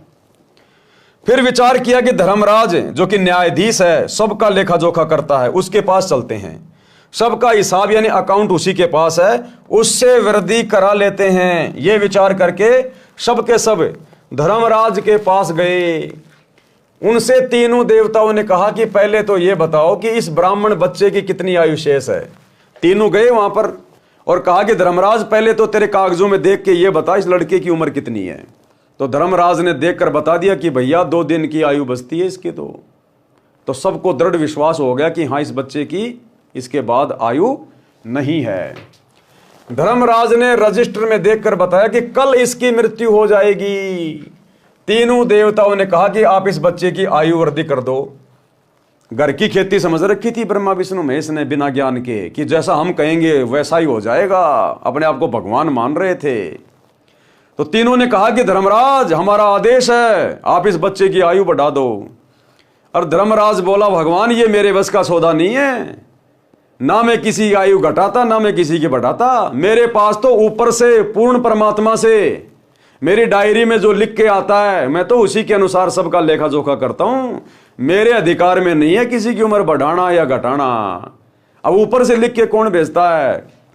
ये कबीर भगवान सतगुरु रामपाल जी धर्मराज को ये देता है। भाई सब जीवों का अकाउंट इस परमात्मा के पास में है, क्योंकि सब आत्मा इसी की हैं, बाकी सब नौकर हैं। यहाँ सत का राज धर्म राय कर ही अपना किया सवै दंड भरी। ये किसी की भाग्य में कम ज्यादा नहीं कर सकता धर्मराज। धर्मराज ने रजिस्टर देखकर बताया कि कल इसकी मृत्यु हो जाएगी। तीनों देवताओं ने कहा कि आप इस बच्चे की आयु वृद्धि कर दो। धर्मराज ने कहा यह असंभव है। तीनों ने कहा कि हम आपके पास बार बार नहीं आते, आज इज्जत बेइज्जती का सवाल है। अब ब्रह्मा विष्णु महेश बोले, रे भाई हमारी क्यों खड़ी खड़ी बेइज्जती करवा रहा है? हम हमेशा थोड़ी आते हैं तेरे दरबार में, कभी कभार आते हैं, आज तो हमारी इज्जत रख ले। बोले भैया चाहे इज्जत हो चाहे बेइज्जती हो, ये मेरे बस की बात है ही नहीं। हमारे आए हुओं की इज्जत तो रख लो। धर्मराज ने कहा कि एक पल भी न बढ़ाई जा सकती है न घटाई जा सकती है। यदि आप अपनी आयु इसको दे दो तो वृद्धि कर सकता हूं। कि भैया मैंने तो पूर्ति करनी पड़ती है, तुम्हारे में से कोई अपना जीवन दे दो, ब्रह्मा विष्णु महेश में से हैं, और मैं इस बच्चे की आयु बढ़ा दूंगा। मैंने तो हिसाब किताब भैया पूरा करना पड़ता है। अब अपनी उम्र कौन दे? ये सुनते ही सबकी हवा निकल गई। उस समय कहने लगे कि ये तो परमेश्वर ही कर सकता है। अब तीनों देवता क्या कहने लगे कि भाई ये तो भगवान ही कर सकता है। अब इनको भगवान नजर आने लग गया कहीं और, पहले अपने आप में भगवान बने फिर रहे थे। उस समय कहने लगे कि यह तो परमेश्वर ही कर सकता है। वहां से तुरंत चल पड़े और गरुड़ से कहा कि कोई और समर्थ शक्ति है तो तुम इसकी आयु बढ़वा कर दिखा दो। अब ब्रह्मा विष्णु महेश फिर भी नहीं माने और कहा भाई गरुड़, अगर कोई और भगवान है ना हमारे से बड़ा तो उससे इसकी आयु बढ़ा के दिखा दे हमें। गरुड़ ने कबीर जी से ध्यान द्वारा टेलीफोन से, यानी संतों का टेलीफोन होता है उनका ध्यान, संपर्क किया। परमेश्वर कबीर जी ने ध्यान द्वारा बताया कि आप इसके लिए मानसरोवर से जल ले आओ, वहां एक श्रवण नाम का भगत मिलेगा, उसको मैंने सब समझा दिया है, आप अमृत ले आओ। गरुड़ जी ने जैसी आज्ञा हुई वैसा ही किया। अमृत लाकर उस बच्चे को पिला दिया। उस बालक के पास में मैं गया, गरुड़ ने उसे सब समझा दिया कि अमृत तो बहाना है, ये स्वयं परमेश्वर हैं, इन्होंने जल मंत्रित करके दिया था। अब भाइयों और बहनों, नाम दीक्षा के समय हमें जो मंत्रित जल मिलता है एक बार, वो है वो जल। उस जल के पीने मात्र से उस बच्चे की परमात्मा ने आयु एक्सटेंड कर दी। और वो जल हम भगत भाई बहन रोजाना चरणामृत के रूप में अपने घर पर पी रहे हैं रोजाना। यही है वो समर्थ परमात्मा जिन्होंने जल मंत्रित करके दिया था अपनी वचन शक्ति से। जो जल हमें प्रथम बार नाम दीक्षा के समय मिलता है, प्रथम दीक्षा के समय जो जल पिया जाता है वो मंत्रित होता है गुरुदेव भगवान की वचन शक्ति से। और उसके बाद हमें रोजाना घर पर अलग से चरणामृत दिया जाता है पीने के लिए, एक छोटी सी शीशी में, जिसको आगे से आगे हम पानी डाल के बढ़ाते रहते हैं। तो भाइयों और बहनों, वो अमृत का जल उस मानसरोवर से भी ज्यादा पाक और पवित्र पावरफुल जल, अमृत जल, गुरुजी का चरणामृत आप और हम आत्माओं को रोजाना पीने को मिल रहा है। तब कहीं जाकर इस काल के गंदे लोक में हमारी बुद्धि थोड़ा थोड़ा काम कर रही है, हम अपने गुरु को परमात्मा मान पा रहे हैं, भक्ति कर पा रहे हैं, बुराई छोड़ पा रहे हैं। अन्यथा यह संभव नहीं है यहां पर। तो गरुड़ ने क्या कहा कि भैया ये जल तो केवल एक बहाना है, असल में ये परमात्मा आए हुए हैं और इनके आशीर्वाद से इन्होंने जो जल जो मंत्रित करके दिया है इससे ये बात बन रही है। ये स्वयं परमेश्वर हैं, इन्होंने जल मंत्रित करके दिया था। बालक तुम दीक्षा ले लो, इस अमृत से तो 10 दिन जीवित रहोगे। बालक ने मेरे से दीक्षा ली। उस बच्चे ने, 12 साल के ब्राह्मण के बच्चे ने फिर कबीर भगवान से दीक्षा ले ली। जब बालक 15 दिन तक नहीं मरा तो गरुड़ ने तीनों ब्रह्मा विष्णु तथा शिव जी को बताया कि यह बालक जीवित है, मेरे गुरुजी से दीक्षा ले ली।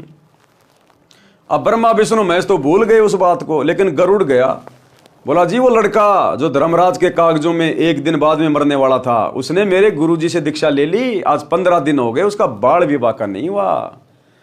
और भाई और बहनों, एक छोटा सा सत्संग गुरुदेव के मुख कमल से, ये वही कबीर भगवान है। ये 15 दिन का जिक्र क्यों हुआ यहां? क्योंकि वर्तमान में भी परमात्मा ने वही चमत्कार किया हुआ है, एक नहीं अनेकों। एक छोटा सा सत्संग जिसमें एक व्यक्ति के घर वालों ने ज्योतिष वालों से दिखा लिया था और सब ने यह बता दिया था कि 15 जनवरी के बाद इस व्यक्ति की आयु शेष नहीं है, ये मरेगा, इसको बचाने वाला धरती पे कोई नहीं है। उसकी सारी जन्म कुंडली, जन्म पत्री, ज्योतिष फोतिष सब देख के बता दिया। अब सबको टेंशन, खाना पीना छूट गया। अंत में किसी के कहने से गुरुजी के पास आए और कहा गुरुजी इसकी तो 15 जनवरी लास्ट तारीख रखी हुई है। उसका भी बेचारे का खाना पीना छूट गया उसका। तो गुरुजी ने कहा कि कोई बात नहीं, दीक्षा लो और सेवा करो, भक्ति करो, परमात्मा दया करेंगे। अब इतना जल्दी विश्वास कैसे हो? बोला नहीं नहीं गुरुजी, हम तो इसको आपके पास ही छोड़ के जा रहे हैं आश्रम में।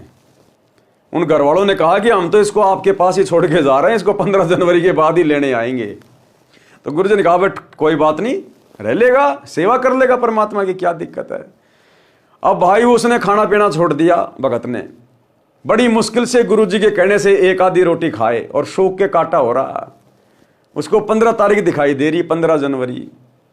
अब भैया साध वचन पलटे नहीं, पलट जाए ब्रह्मांड। साधु बोले सहज स्वभाव, साधु का बोले मिथ्या ना जाए। अब गुरुजी ने कह दिया, वो कह दिया फाइनल कि बेटा कोई दिक्कत नहीं, परमात्मा दया करेंगे, भक्ति कर।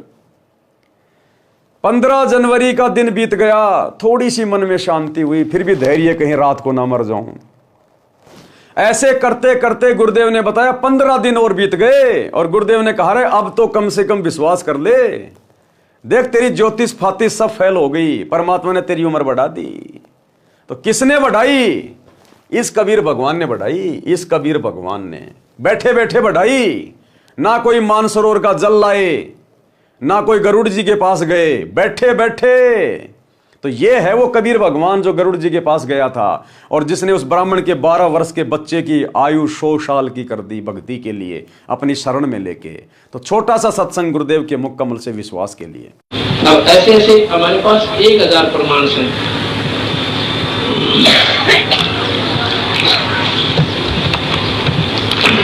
ये भगत जी मिस्त्री राज है। कृष्ण सनोप गंगाराम गांव करोथा में हमारा ही आश्रम भी बन गया, बाद में बना है। इसको इतना भयंकर रोग हो गया, इसने 6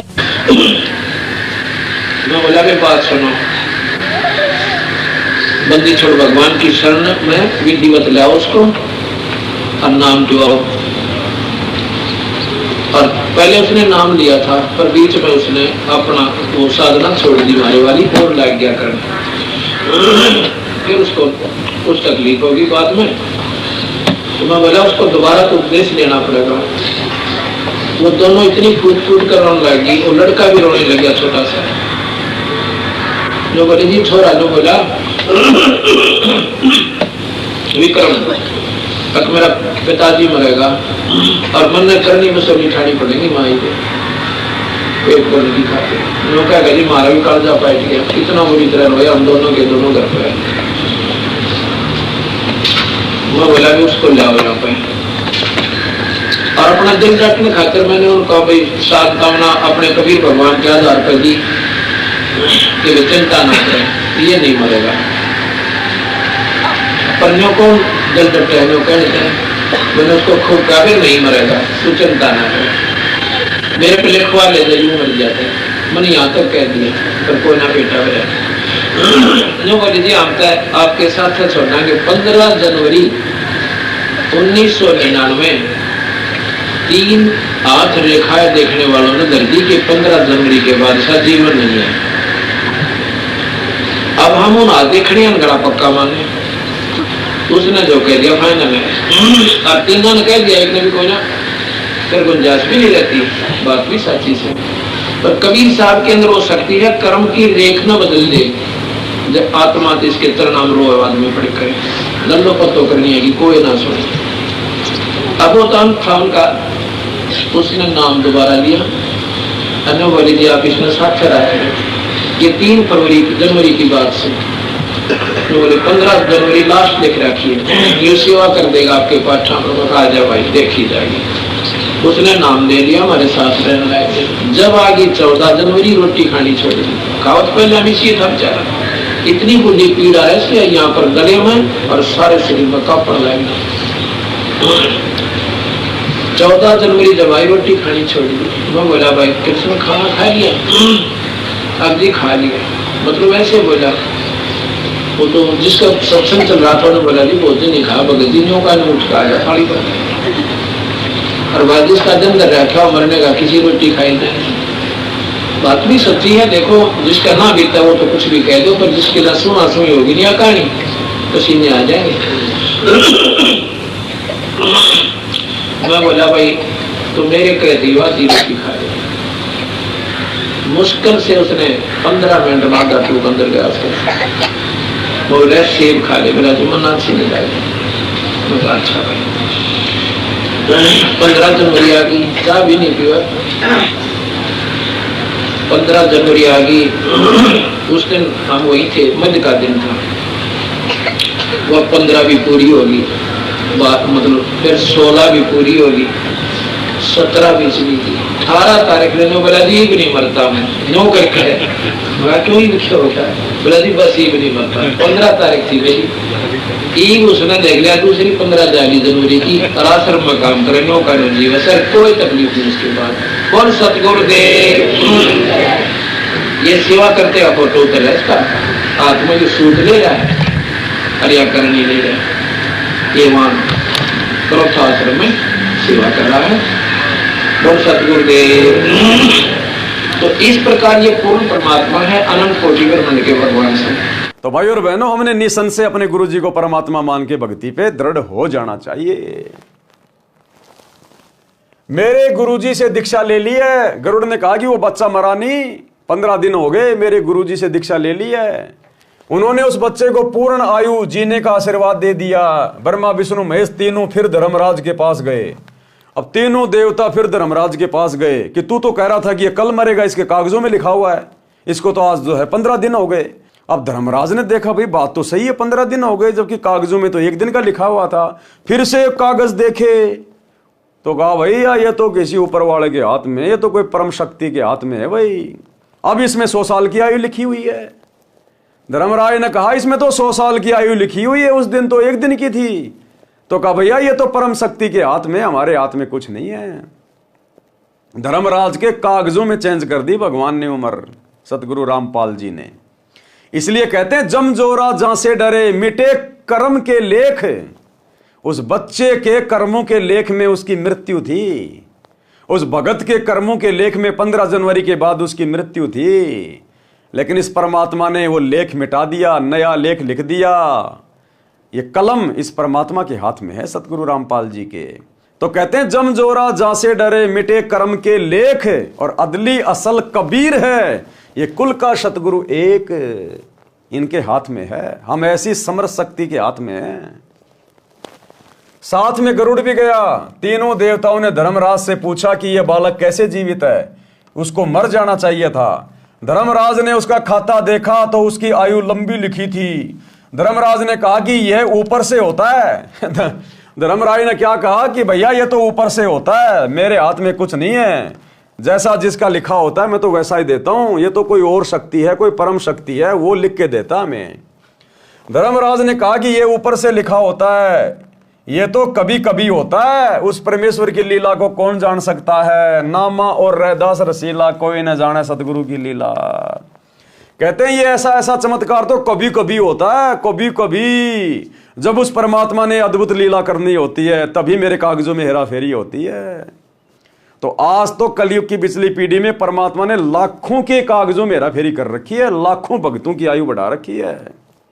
और ऐसे समर्थ परमात्मा के नाम पर सतलोक आश्रम धनाना में गुरुदेव के परिवार वाले ये लोग हॉस्पिटल बना रहे हैं, हॉस्पिटल खोल रहे हैं। वो हॉस्पिटल उम्र बढ़ाएगी क्या? उम्र बढ़ाने वाला ये है, इनको खुश करो भक्ति करके, मर्यादा में रह के। ये ड्रामेबाजी करके, राजनीति करके, स्टेडियम बना के, गुंडों की सीबीआई जांच, जाटों का आरक्षण, जाटों की धर्मशाला, दुनिया भर का पाखंड, राजनेताओं की रैलियां, चाहे हॉस्पिटल क्या, हॉस्पिटल का बाप बना लो। ये परमात्मा राजा नहीं करेगा तो दुर्गति से मौत है, दुर्गति से। तीनों देवताओं को आश्चर्य हुआ, परंतु मान बढ़ाई के कारण प्रत्यक्ष देखकर भी सत्य को नहीं माना। अपना अहम यानी अहंकार भाव नहीं त्यागा। गरुड़ को विश्वास अटल हो गया, और गरुड़ को विश्वास पक्का हो गया, लेकिन ब्रह्मा विष्णु महेश ने फिर भी सच्चाई को स्वीकार नहीं किया। कबीर राज तजना सहज है, सहज नारी का ने, और भाई मान बढ़ाई ईर्ष्या दुर्लभ तजना ये। अध्यात्म ज्ञान के अभाव के कारण मानव को कुछ असाध्य बुराई घेर लेती है, जैसे मान बढ़ाई, ईर्ष्या। मान बढ़ाई का अर्थ है पद या धन के अहंकार के कारण सम्मानित व्यक्ति। ये दोनों सम्मान के कारण बड़प्पन यानी मान बढ़ाई तथा ईर्ष्या ऐसी बुराई है, इनके अभिमान में अंधा होकर इन्हें नहीं छोड़ता। राज त्याग सकता है, स्त्री का त्याग कर सकता है, परंतु इन दोनों को त्यागना कठिन है, और ये त्यागे बिना ये परमात्मा नहीं मिल सकता, मोक्ष नहीं हो सकता। मान बढ़ाई और राग द्वेष ईर्ष्या को त्यागे बिना। इस गरुड़ बोध के अंत में वासुकी नाग कन्या वाला प्रकरण गलत तरीके से लिखा हुआ है। यानी कबीर सागर में जो गरुड़ बोध लिखा हुआ है उसके बारे में गुरुदेव बता रहे हैं कि नकली कबीर पंथियों ने इस गरुड़ बोध में जो वासुकी नाग कन्या की जो कथा लिखी है वो सरासर गलत लिखी हुई है। इसमें गरुड़ को गुरुपद चित्रार्थ कर रखा है, वह ऐसा नहीं है। जो भी किया परमेश्वर कबीर जी ने किया। अब पढ़ें कुछ अमृतवाणी गरुड़ बोध से। अब जो कथा हमें गुरुदेव भगवान ने लिख कर दी है पूरी की पूरी गरुड़ जी की, अब इस कथा को गुरुदेव ने कुछ अमृतवाणियों में जो है लिखा है। इन अमृतवाणियों को पढ़ने मात्र से भी हम बहुत सारे पुण्य के भागी बनते हैं, भक्ति धन हमारे पास जमा होता है, हमारी आत्मा रिचार्ज होती है, क्योंकि ये कबीर परमेश्वर के मुख कमल से उच्चारित हैं। कौन कबीर परमेश्वर? सतगुरु रामपाल जी, और इन्हीं के कर कमल से लिखी हुई हैं, इसलिए सोने पे सुहागा, डबल डबल लाभ। तो भाई और बहनों, आज की वीडियो में हम केवल यहीं तक लेंगे। कल रात्रि 8 बजे हम इन वाणियों को पढ़ेंगे, उसके बाद फिर आगे की वीडियो में और आगे बढ़ेंगे। तब तक गुरुदेव भगवान हम सबको आज्ञा दें, इजाजत दें, सद्बुद्धि दें, आशीर्वाद दें। बंदी छोड़ सतगुरु रामपाल जी भगवान की जय हो।